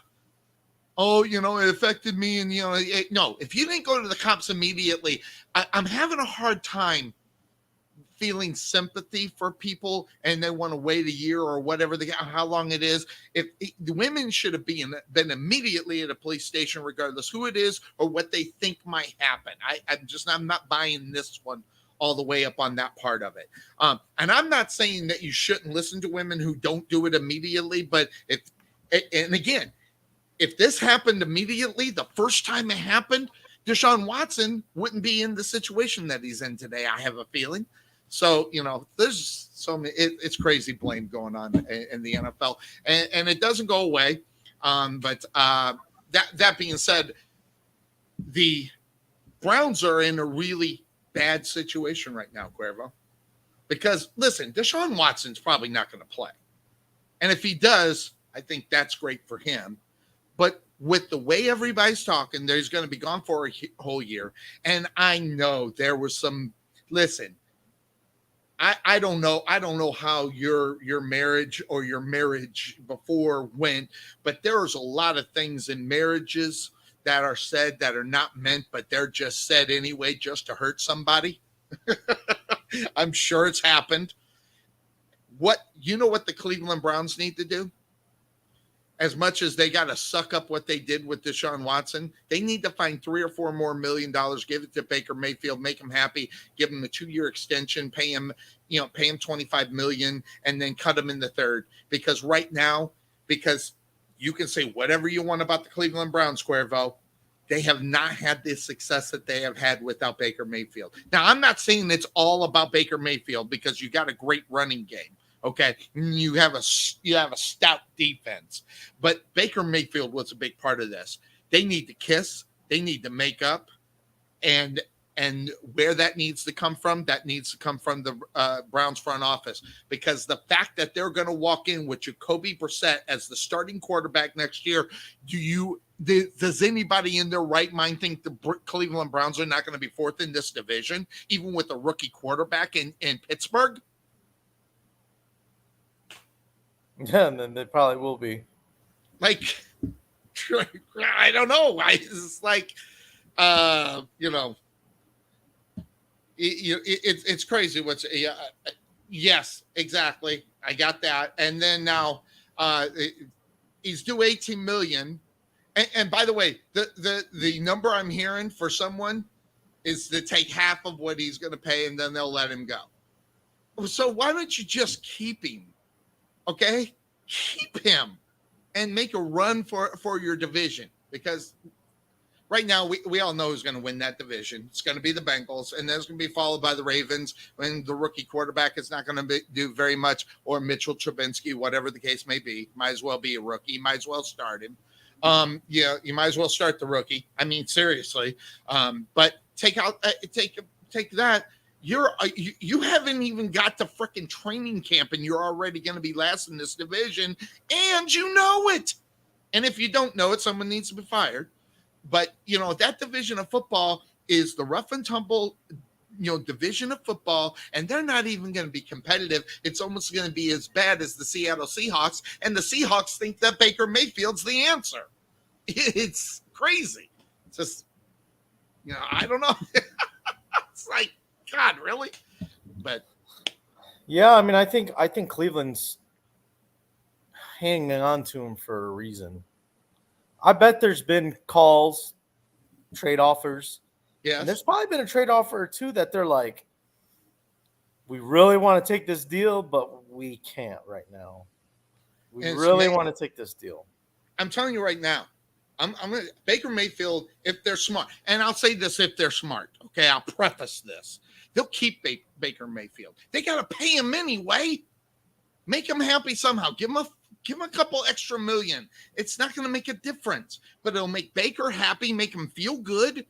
Hey, I got a couple extra million off these gumballs, and he can even make fun of it and still go out and be a productive. Listen, he's not the best quarterback in the division. He's not the second best. He's not even third. But when he's got the team around him, and listen, say whatever you want. They got the best running game in the NFL. They got maybe top 5 defense in the NFL, right, Cuervo? Just off the top of your head, I'd do you say think so. of anybody else? I mean, and then Baker Mayfield, all he has to do is hand it off, and then it opens up him passing game. I mean, come on. I mean, it seems to me that this is an easy take. And then, by the way, another guy that's going nowhere, Cuervo. Another guy that's going nowhere, Jimmy G. And if they trade Jimmy G, they need to get their heads examined. They were literally 4 minutes away from the freaking Super Bowl last year. Okay, say whatever you want about that last throw. You just gotta forget that was a throwaway, and everybody knew it was a throwaway. It was the end of the game, so everybody wants to focus on that one play. But what he did in the first 3.5 quarters of that football game, you got to keep him there. You cannot go to where whoever they're gonna. Who would they go to, Cuervo? Do you even know who? Trey Lance. No, that's right. Trey Lance, not proven whatsoever. But yeah, he's the savior of the 49ers. Give me a break. And if they're smart, the 49ers will keep Jimmy G. But you know who else would be smart? Anybody that tries to go get him. I'm telling you right now. Listen, he's not the best quarterback in the NFL. I'm not going to do that. I'm not even going to put him. I'm going to put him at 10 maybe. But God, compared to what the Panthers, Saints, and who else is going? Seattle's going. He won't go to Seattle. They won't trade within division. But you get my point. Who the quarterbacks are that could use a Jimmy G? This to me, this is insane. You keep him. He damn near took you to the Super Bowl. He did take you to the Super Bowl, a few years back. You got to give Jimmy G his respect. Yes, he can throw a stinker out there all day long. But who would you rather have? a rookie, well, in reality, rookie. He's going to be in his third year. Trey Lance, Jimmy G. This is not even a comparison, and people who think it is are crazy. Trey Lance has not been out on the football field long enough, and never mind have playoff experience. To me, this is a complete joke. No, it is. It is, and I think that's another situation too, where it's like Niners got to pay him, so might as well just keep him. Right. And by the way, look at this, Cuervo. I don't know. You've seen this, right? We had this. I kept this for you. But look where the Browns are, because they don't have it. But if they had Baker Mayfield solidified, they'd be at least 8 games, I think. But he's not solidified. They're not happy. They haven't kissed and made up. There's no French kissing going on there.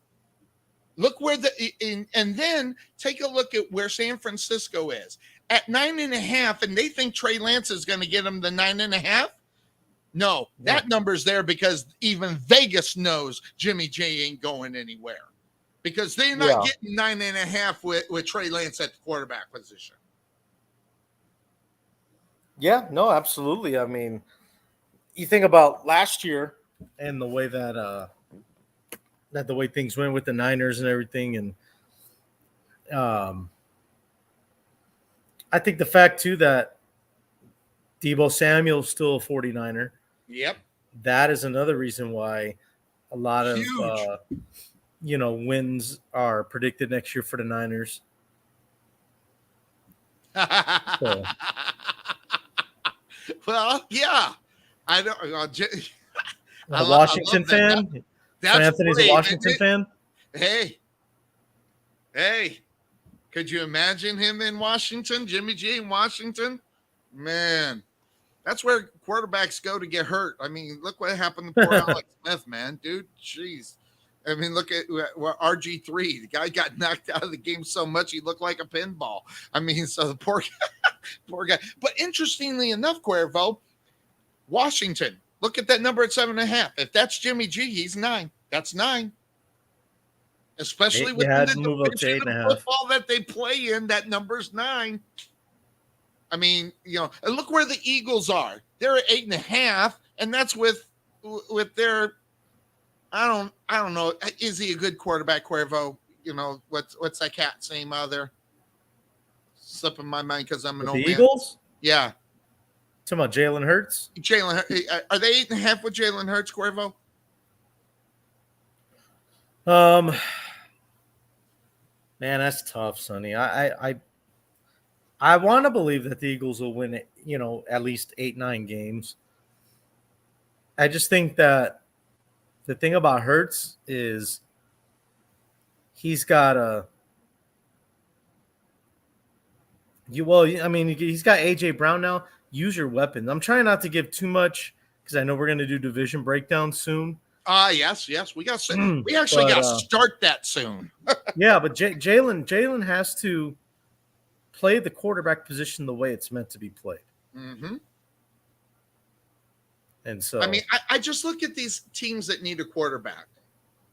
I look at the Saints 7.5. Yeah.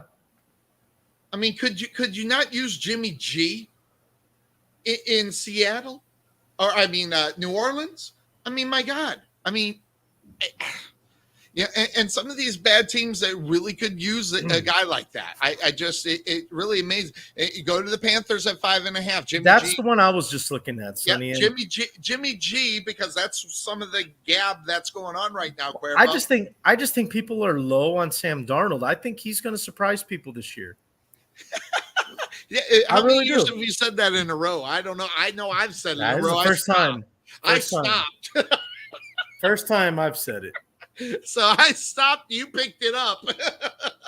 Yeah. I don't know. I love Sam Darnold. I like the guy. I love the talent. He's been on 2 bad football teams. That doesn't help, and I get that too. Imagine if he was on a different football team, how great he would be. It's just amazing. I think he would. I think he would be one of those guys that you could look at and go, yeah, that guy's a stud. So interestingly enough. By the way, here, Cuervo, I wanted to bring this up for you because we were kind of talking about this. Here we go. I wanted to throw this out here. These are the top 25 running backs of all time. I found this 3 weeks ago, and I found where Frank Gore should be. What? I found where Frank Gore should be. It should be number 5. And these is just somebody ranking the top 25. This is not in any order or with yards or whatever the case may be. But I found out where Frank Gore should be, and it's respectful, Cuervo. And if you think I'm crazy, you're gone. But he needs to be above Roger Craig and in between Larry Zonka, which would be around 15 or 16. That's respectful. See, and that's a good running back. So that's where I would put him. I really would. And I don't know. I don't think that's a slap in the face to Frank Gore, is it, Cuervo? And I'm asking seriously. You and I, we go back and forth and we laugh about this, okay? All right, and we give Frank Gore. But I think around 15 or 16 is respectful, or am I just down on Frank Gore? My brother thinks that I'm the biggest Frank Gore, hater ever. Hater. Yeah, I'm a hater. So career-wise, you compare him to Roger Craig or Larry Zonka? Well, as far as ranking, okay, I don't know. And that's hard because listen, he behind Larry Zonka. Okay, he's just behind him. But when it gets to Roger Craig, is where guys, would you rather have Marshall Faulk? Yeah, I think so. I think Edgerrin James, but then you have to see, and I understand why everybody wants to throw in the yards. But then again, when I look at this list, I think Eric Dickerson should be higher. Definitely Gale Sayers needs to be in the top 10. I love Mike Allstott. Him being at number 10 is a joke. I love him, but that's a joke. And Tiki Barber. You can argue that Mike Allstott shouldn't even be on this list. Listen, Tiki Barber, listen. And by the way, they're trying to. There's about That's another miscarriage of justice about going out. They wanted to put Tiki Barber in the Hall of Fame, and I'm just, I don't know who's thinking of these things, but when you talk, okay, and you talk about the greats, and you talk about the Hall of Fame, I mean, it's bad enough that we got what we're talking about as far as Frank Gore, but when you're talking,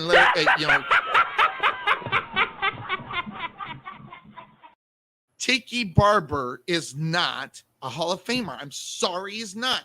And for some reason, they're getting behind this. I've been hearing this a little bit within the rounds. So how about there you go. Your guy, Adrian Peterson. By the way, Anthony, this guy, our co-host, loves AP. But I'm not putting him over Jim Brown. Love you. But no, I don't think so. So, you have to ask the question. Listen, Adrian Peters is great, but is he better than Jim Brown? I can't go that far. No, I mean, I wouldn't either. By the way, whoever made this picture, they used the wrong Barber brother. Just I know that out there. I noticed that, but I grabbed that up anyway because that was making their rounds and stuff. It was the wrong Barber. I noticed that immediately. So, by the way, guess what? Cuervo, I'll put this up really quick. There you go. Yeah. Yep. Right? Yep. You happy about that? The fact he's not going to Tennessee. Yeah, that would have been nice, but Cuervo, this is almost a miscarriage of justice. If he doesn't go to Mississippi State, he goes to Tennessee. He's going to frickin' Texas. Well, you know what? By the time he starts playing there, I think that's when Texas is moving over to the SEC. I want to say it's 2025 when they move over. Man, or 24 or 25, something like that. I don't know. I'm just, it's just there's a lot of insanity going on in the world, But some more things I wanted to throw at you here. We talked about quarterbacks, and so let's talk about the rankings. And this was thrown out by Fox. Yeah, I know. You almost threw up in your mouth with the one at number one. But I'm sorry. The GOAT, damn, it could have won the MVP. You couldn't really argue if they gave it to him last year, but he's got to be number one. And I got news for you. I know I'm giving him too much credit, Cuervo, and I already know this, but this is on what I think he's going to do. I think Joe Burrow is number two on this list. I don't know. I don't know. I mean, there's some good players. Josh Allen down there, I think he's a little too low. Lamar Jackson's a little too high. Well, you know what? I mean, shouldn't even be on this list. Yeah, honestly, Sonny, I don't see anything wrong with Stafford number one, Burrow number two. Look, those were the Super Bowl quarterbacks, and it's all opinion. So yes, whatever. Box, Cuervo, come on. I mean, come on. I don't know. Are that when you look at that list, are you actually So all right, so compare the ranking. Then you go to money. Oh, God. There's Deshaun Watson at number two. Another one with this ugly dude. Yeah, another one with he's making all that money, and there it is. And you look at those numbers for any quarterback that's going to get the franchise tag, Cuervo. Look at those numbers: 50, 46, 44, and it's the top five. It's at least 40 million that they're going to get. If they get that, if a quarterback is going to get the franchise tag. I don't know what that was based upon on that last slide there, Anthony. I'm not sure. It's just one I found, and I throw these up all the time, so we have something. We end up talking about them. So, the quarterbacks are a great thing. We were talking about running backs. How about the explosive ones? Right, runners. And notice, look at number one, Jalen Hurts. They only have him as a quarterback. They got him as a runner. Yeah, I listen. This is based on next gen stats. Now, this is the next. This is that. What do you call it? The analytics thrown in with next gen, and they got Jalen Hurts as the number one runner, and this is the reason why it's hard to really look at stats. And why is that, Cuervo? Because the guy who's number one's not even on the list.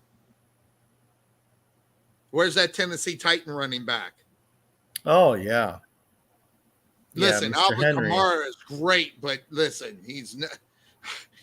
Yeah, hey, he can't even come close to carrying, Henry's jock. That's three. That's crazy. You got three quarterbacks on that list. Yeah, three quarterbacks for that. And when I find these things, it's always a great topic to talk about. Something that you look at it and you go, wow, it like this one. How about the top tight ends in the NFL, the top five in it, and whoever makes these lists, David Carr, who is now, I guess, kind of like an analyst and stuff like that, and a guy that and not an agent, but kind of like a scout. Look who he's got number one. Of course, he has Darren Waller hit his brother throwing him the football, so he put him at number one. But, I mean, come on. I mean, if it's not Travis Kelce or George Kittle, you're just not paying attention to this game, and gosh, there's one I think is missing. Let's see here. No, that's about right. I don't know about Gillespie, but interesting, list coming from a former quarterback / analyst, Cuervo. I don't know, as far as the tight ends are concerned. I thought it was okay. Is there anybody missing on that list? Oh, that's what I was just thinking, right? I mean, you could make the argument. I'm trying to think. Tight ends that, Rob Gronkowski went ahead and he retired. So, that's why they probably didn't throw him on that list. Which, by the way, yeah, there it is. He even said Gronk, yeah. But, Gronk, I think Gronk will be back week 10, especially if the Buccaneers need something. And the only way he does stay retired, Cuervo, is if the Bucs and Tom Brady don't need the help to get there. He'll come out. Who's the one? I mean, son, 2 weeks before the end of the season for the Rams on the defensive side of the ball, won the Super Bowl championship. What was it? Yeah, Weddle. That's what you're going to see. Gronk's not interested in taking the hits anymore. That guy's taken some major hits and many. He's got a lot of injuries. A lot of injuries, but a lot of surgeries. So okay. Who is the best out of those four? Who do you think is the best right now? Right now.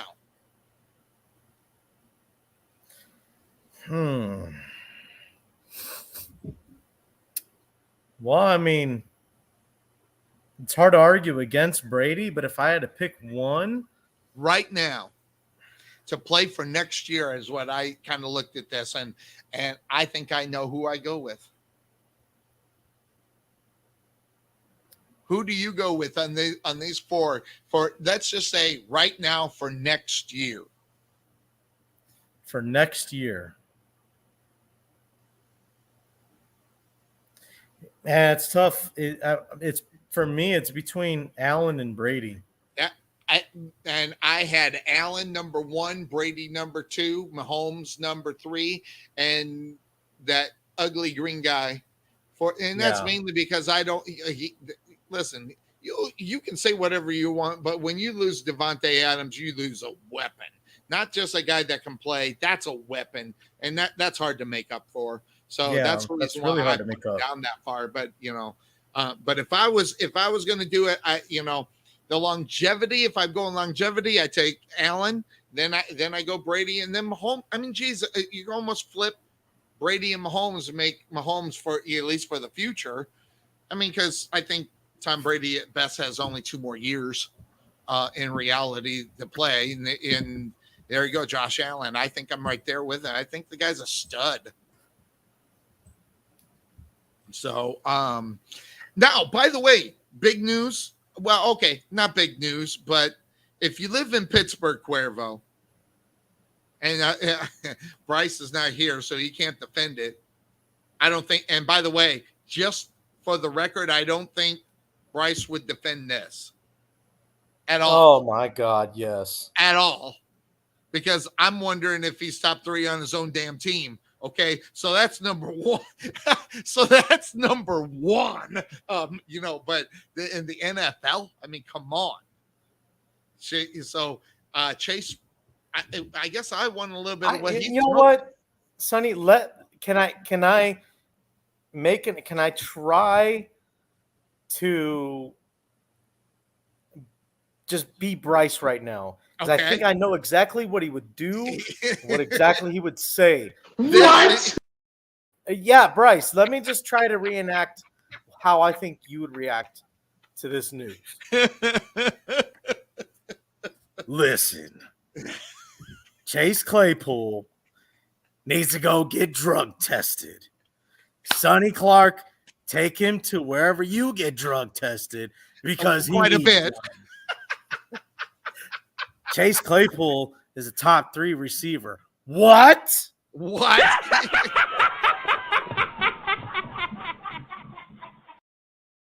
And that's my impression of Bryce.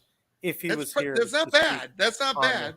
Yeah. a little bit deeper on the voice, and the reason why, Cuervo, and I just saw this, and I don't agree. By the way, I don't agree with the rankings on this at all, but I agree with how the 10 that are there, they can be moved around a little bit, and you would still have the right 10, and he's not even right there, as far as that is concerned. Now, the question, that having been I would even say 11 through 20, he doesn't make that list.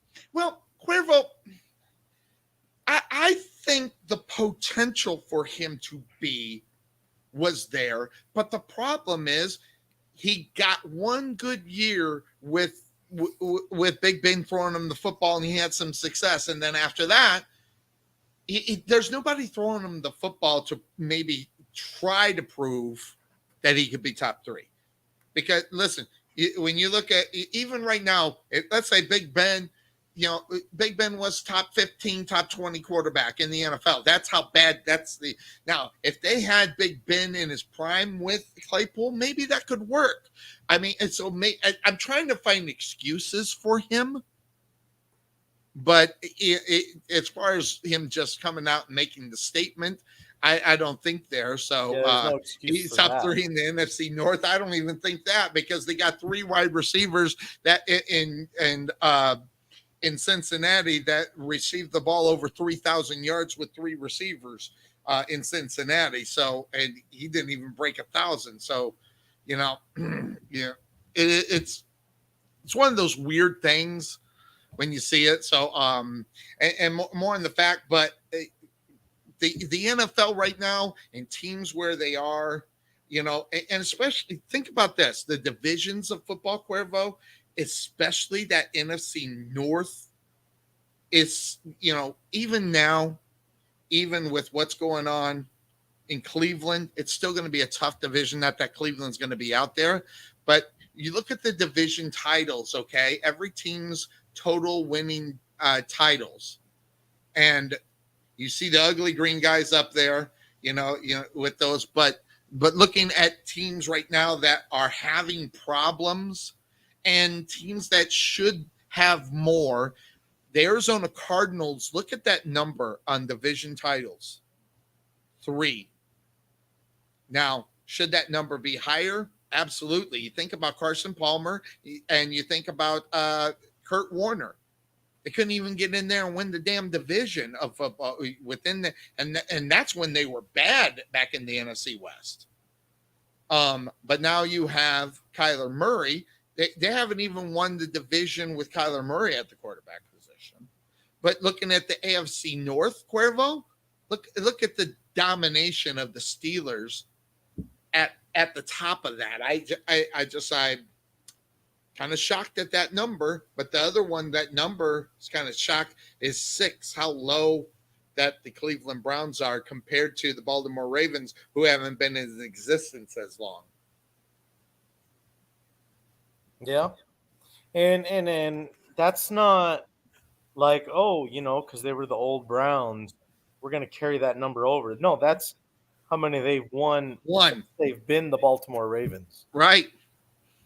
So, interestingly enough, I guess I was shocked when I saw Minnesota on top of that division of the North. That surprises me a little bit too. I thought it was Green Bay, but a couple more for the Purple People Eaters, and so I find that interesting. But some of the other numbers, look at the NFC South, because it just hasn't been in existence for as long, so you're looking those numbers.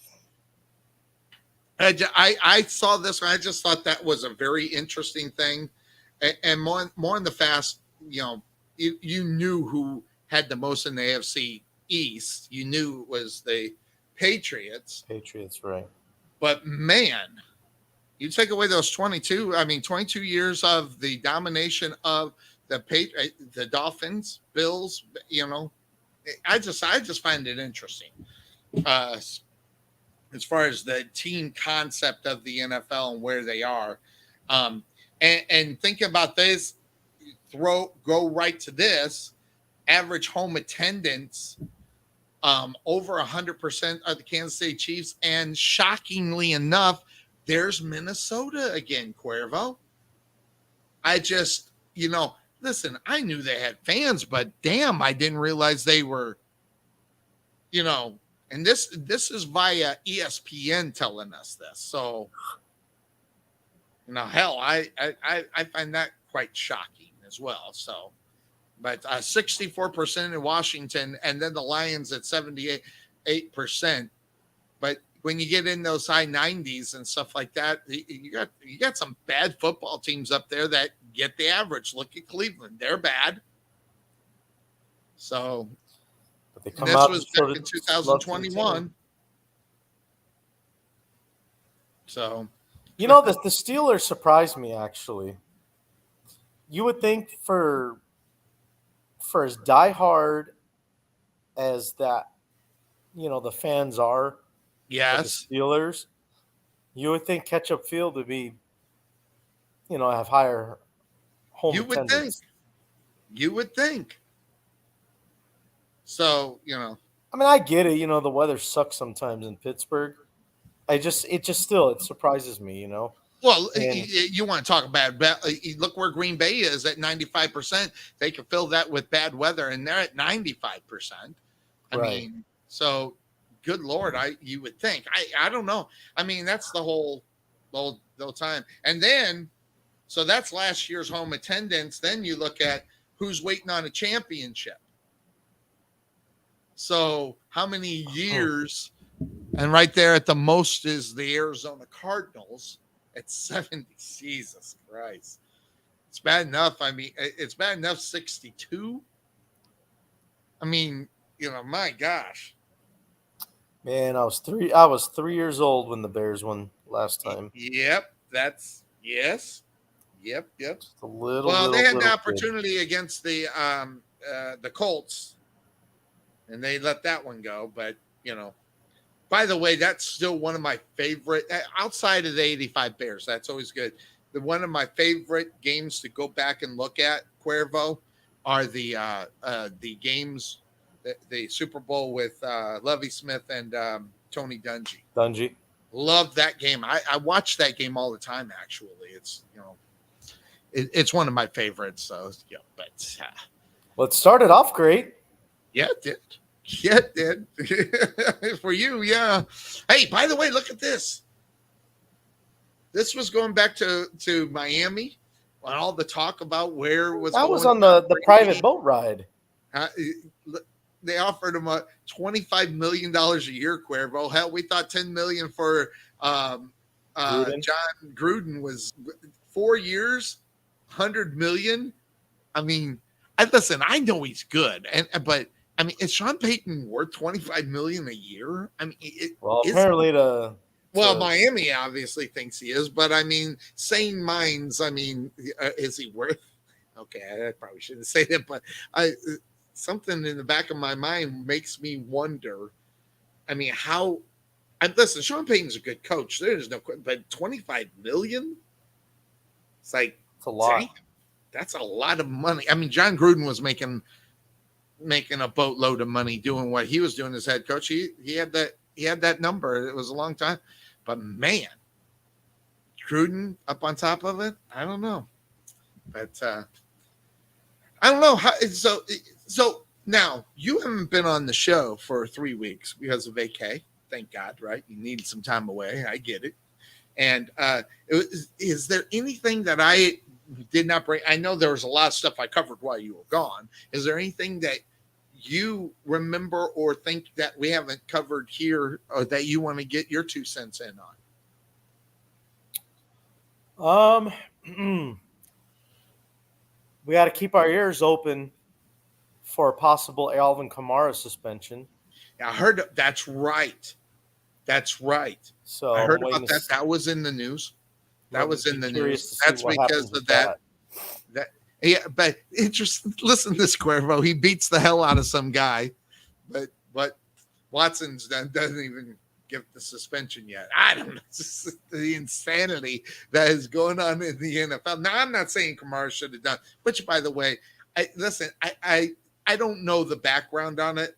From what I heard, I thought he was defending himself. Maybe I'm wrong about that, but he was kind of defending himself and it got out of hand. I don't know, but man, Alvin Kamara. But really, in reality, that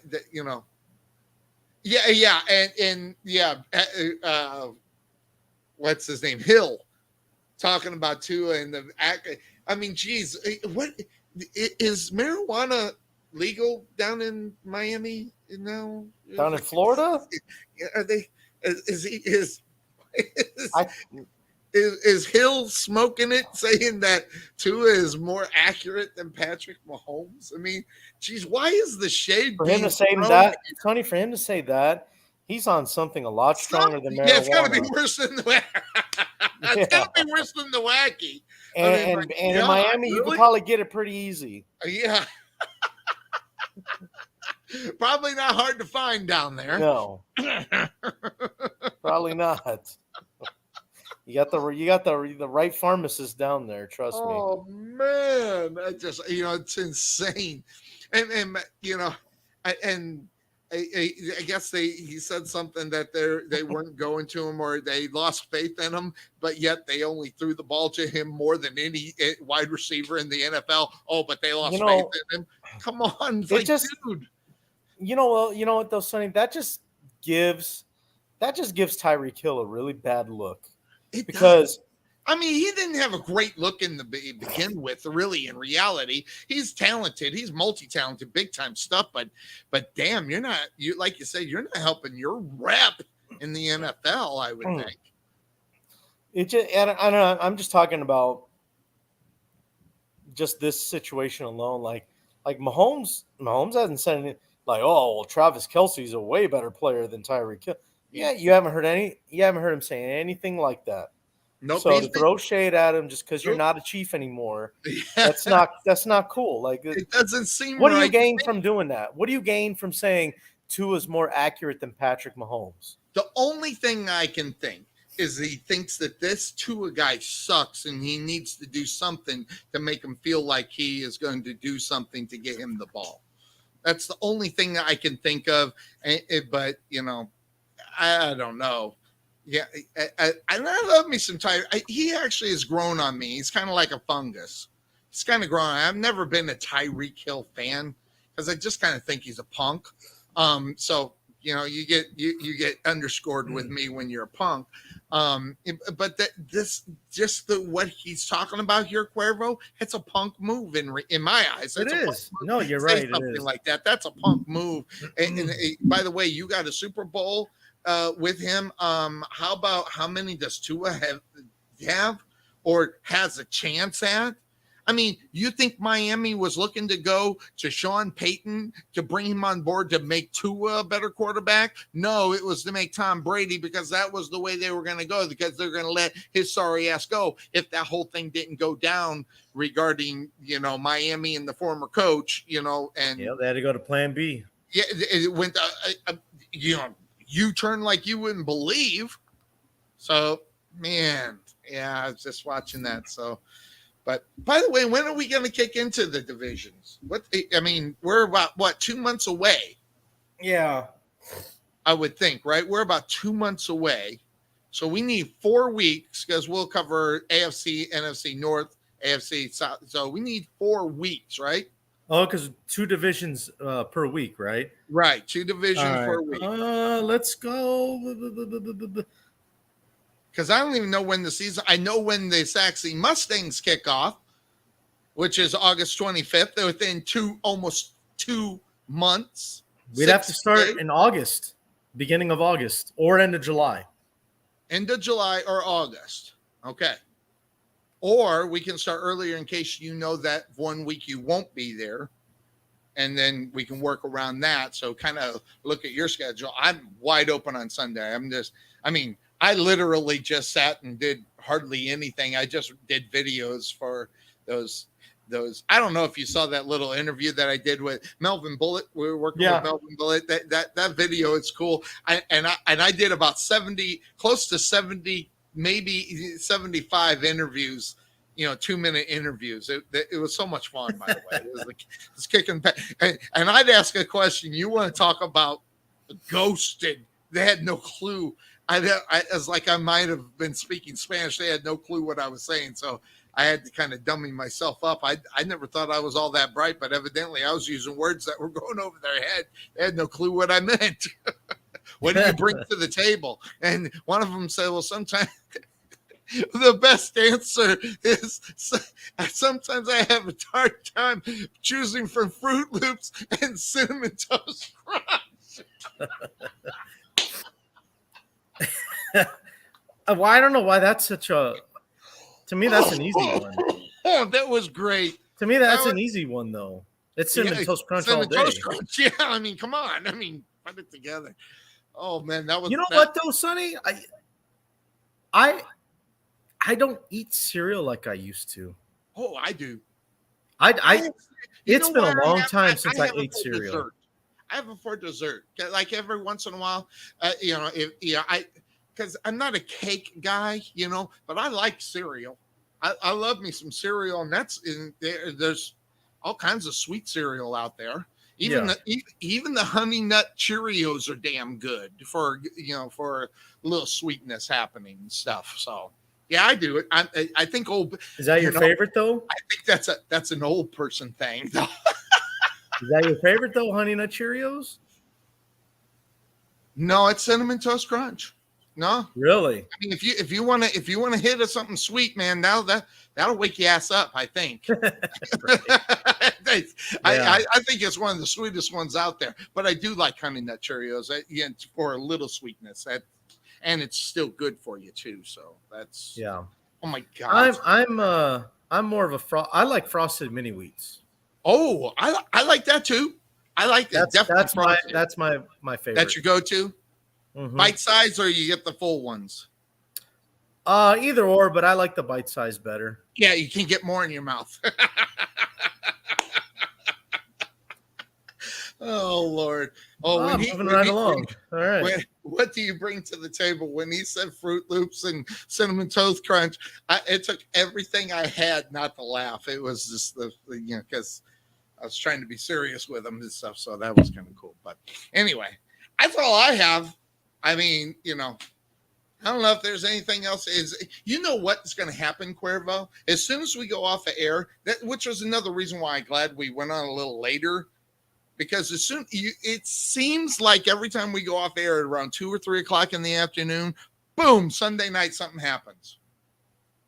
And and tonight when we're on late, where we can put where we could go ahead and talk about it and be able to put the breaking news out. Nothing. Not. I've been watching. Nothing. Just makes me mad. That's crazy about sports, right? When you think something's going to happen, and you're like, okay. There's no doubt it's going to happen, and then it doesn't. Well, and that's what I was talking about, the Deshaun Watson thing. When we were talking last week, I said, man, something's going to happen Monday, and it came out Tuesday. And I just heard it through the grapevine on some people that were talking about it. I knew about that Sunday, as far as that was concerned, but because I knew something was going down as soon as I heard that a little bit of rumblings about that whole thing. It should be interesting. So you're not in the thinking he should play Deshaun Watson. I'm actually shocked. I don't see anything wrong with him being on. I mean, what he's going to get booed a lot. Okay. Yeah. You know what I mean? Like guys that have been through investigations like this, they get booed. Yeah. They get booed really bad. Really bad. But at the same time, why week 3, week 4, it's all in the back in your rearview mirror, isn't it? I mean, and that's the other thing too. It's like people will boo him the first few weeks, and then it'll just be like, okay, whatever. Yep. But I see what you're saying though. Like it wasn't officially made a suspension, but the fact that Watson didn't play last year. Man, it kind of was like kind of under the table type suspension, right? Even though he got paid, that it's not. I mean, it's not like he's going to keep that money. He's got to pay all these settlements, or he's choosing to pay all these settlements. That's what it is. He's choosing. And but I think, but it's because he wants to play. He does want to play, and I think. The NFL sees that. I think he can play at a high level too, but not another 17 games, because here we go. By the time all that's done, that's 34 football games, Cuervo. 34. Never mind if they would have made the playoffs. You know what I'm saying? So you got the 34. That's going to affect someone's. I don't care whatever anybody says. When you have a quarterback that hasn't been on the field for 2 years, look what we were talking about as far as Colin Kaepernick was concerned. After 2 years, we were writing his ass off, I don't know how it could be different for Deshaun Watson. Honestly, if you want my opinion, Sonny, and you may not like this, I think Watson is doing what he needs to do in order to get back on the field. I think at this point, that's all he cares about. I think he knows he goes another 17 games, he's screwed. I agree with you, Cuervo. I think he knows it. I think the writing's on the wall with that, as far as that's concerned. I mean, because think about this, Cuervo. This year is a $1-year $1 million contract for the Browns. But in reality, it's more because the Browns know what they're going to go through year 2. So he needs to be on the field for the $1 million to show good faith to the Browns, for the millions and the 42 million he's going to pull next year, because that's the number, 42 million next year. So I think he needs to be out on the football field. I think, like you said, I think he has to prove it, at least to somebody in reality. So, Yeah, and that's expected to happen, Right. There's going to be protests and all that. And yep. I get it, I mean, it's crazy. Well, how does a player get played if they're suspended? Listen, it's like anybody. It's like, outside of football, they put you on suspend. Basically, it's a leave. You're getting paid while you're on leave. They'll put you aside. Pay administration leave. Paid administration leave. This basically the same thing. But it all depends too. Correct me if I'm wrong, and how they're categorized. Like for example, Calvin Ridley this year, he's not going to get paid by the Falcons. Right. He's on the what's that list called? The not exemption list, but it's whatever list that the teams. I think it is the exemption list. Yeah, where he's going to get no pay. He's not going to get paid. Well, the thing about the exemption list, that's at the disposal of what Roger Goodell's going to do in reality, or whoever makes those final decisions to give the advice to Roger Goodell on what they should do, because I really don't think Roger Goodell is the end all get all when it comes to suspensions. I have never believed that anyway. I think he has a part of it, but I don't think he's the end all get all of it. He takes advice. It's just not coming off of Roger. That's why sometimes when people blame Roger Goodell, I think they're blaming the wrong person. It's the NFL as a whole in reality on a lot of those owners. Things. It's owner. So that too. In my mind, the way it goes in my mind is player does something. Team says, all right, we want to impose this punishment. They go to Goodell, they present that to him, and this is their recommendation. And Goodell says, all right, cool. Boom. He's the one that implies that punishment. Yep. So because that's what people see, Roger Goodell or the NFL suspended, because the NFL suspended him. Roger Goodell represents the NFL. The owners and the GMs and whatnot, they represent the individual teams. Right. But Goodell, I think his punishments are based off of recommendations of the franchises. The disciplinary panel is en route. Right. Again, and I get it, because he's the one that is announcing. They say, it's Roger Goodell. Well, there's a lot of things that Roger Goodell does because his bosses are 30. He hits the approve button. That's all he does. Listen, that guy makes more money in a year than the highest paid quarterback in the NFL. Guy makes close to in between $40 and $50 million a year to protect the NFL and the owners. 32 billionaires. 32 billionaires. His job is to protect those and fall on the sword. Listen, for $2 billion, I'd probably fall on it, no question. Hell, I'd probably do it for less than that, a lot less. But it is what it is. But the NFL is, lots of news, and it hasn't really been good coming out of there. Oh, and the passing of one of my friends in the NFL, played for the Baltimore Ravens. Ferguson, right? Tony Saragusa. Oh, the Goose, yes. The Goose, yes. The Super Bowl.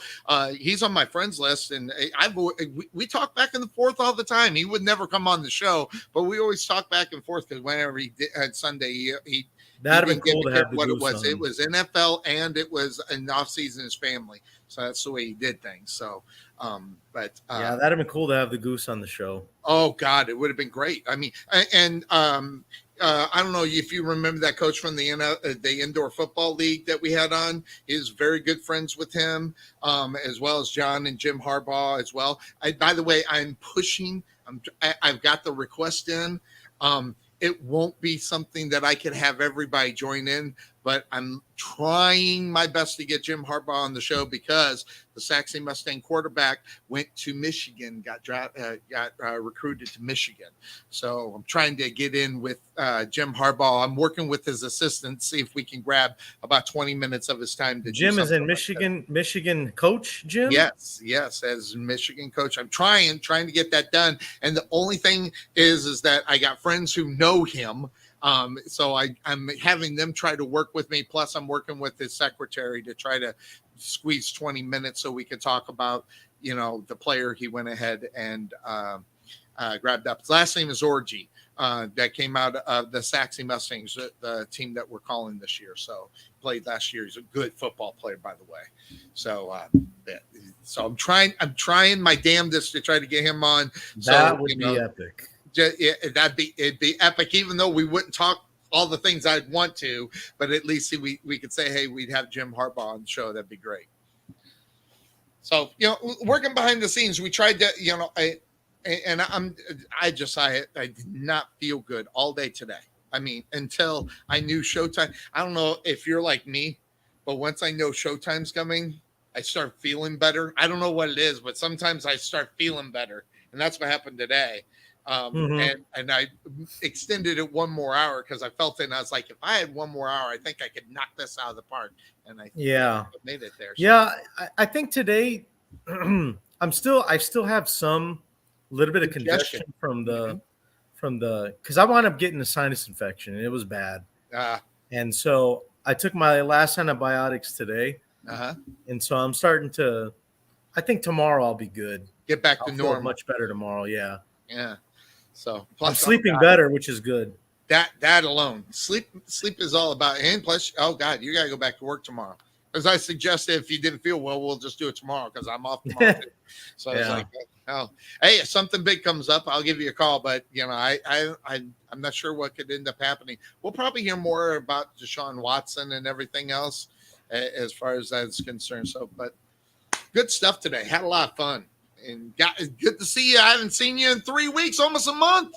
I know. Hey, you're going to have to bribe the wife. We got 4 weeks that we got to do pre-say, so you're going to have to schedule that in. You're going to have to write this down. We need 2 hours here and 2 hours there. Those will most likely, as long as it works with your schedule. If it's a Sunday, I could care less. We could start at 6 a.m. my time. I don't care. For all that matters, 5 o'clock. I'd wake up. Yeah, it's a little early. It's a little early over there. maybe like 10 o'clock your time. Absolutely. I'm doing nothing. I mean, Sunday I ain't doing nothing. Just Sunday fun day for Sunny. Well, this is my fun day. I was wondering. I don't have a life. This is my life. I love it. It's fun. So, but that's all I got. Are you all good? Yeah, is your wife back from her trip? Oh, she had a blast, dude. I know she did. She won't say it, but she got tanked. Because I know her face, when she's in her face. She had some video. I showed a couple pictures in the video. I was that's she's tanked, but she had a great time. She hadn't been on vacation a long time. I go to Arizona a lot, but she hadn't gone anywhere. Is that really vacation though? You're going to see family, right? Well, I'm telling you, last time I went, it really did help my brain. You got to remember, I work at U-Haul, so that alone will kill you. But yeah, it's really good. And I'm thinking about going back to Arizona again soon. Probably within the week that the Mustangs are on their bye. I'm probably going to head over to Arizona. When is that? August, September, probably September or October, whenever they have their bye. I'm not sure when they have their bye. I forget. So, but my $35 Spirit, ticket each way have gone up to $150 each way now. So So instead of getting a round trip ticket for $70, it's costing me $300. No, inflation's not hurting anybody. Really, just hurt gas prices. That gas prices just killing me, killing my $35 round trip ticket from Spirit.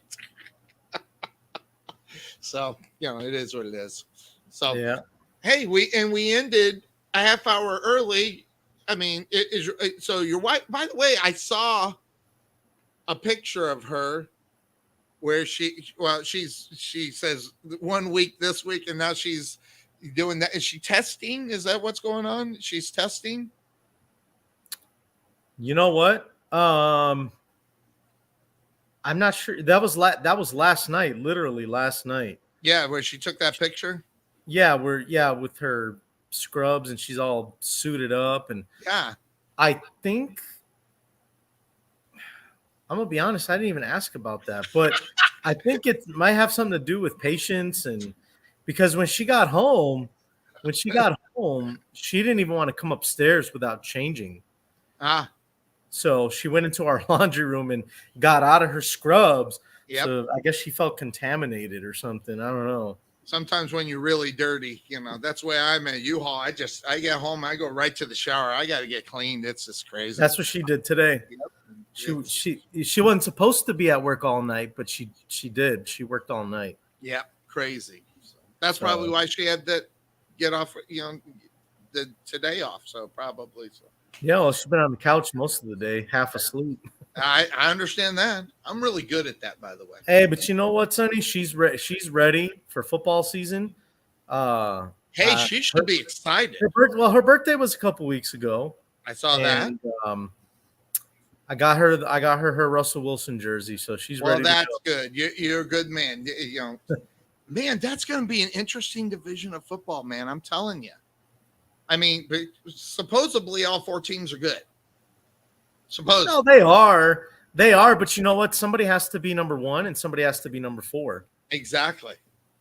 And by the way, I've been hearing rumblings that the Broncos are not number 4, and I've been hearing that they're not number 3. And I'm wondering. I mean, I like Russ, but man, he's going to have to get that kid out of TCU, the wide receiver, Sutton.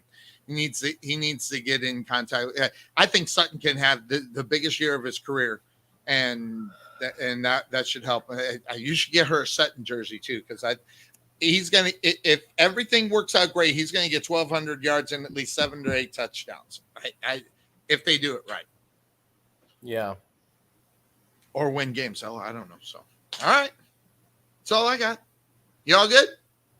I'm good. I'm gonna go cook some burgers now. Yeah, go wake her up and say, "Hey, it's time to eat." She'll love you. She'll love you for that.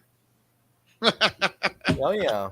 All right. Women love food more than they admit. Sometimes you just got to do what you just got to do, and especially if you can get the brownie points. That's the most important thing, is getting the brownie points.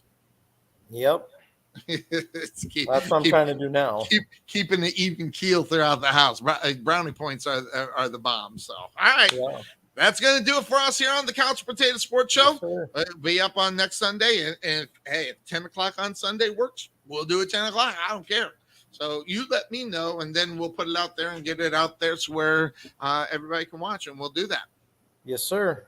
All right, so that's going to do it for us here on the show. Check us out there. Again, watch out for the the Saxony Mustangs. We're going to be rolling on them.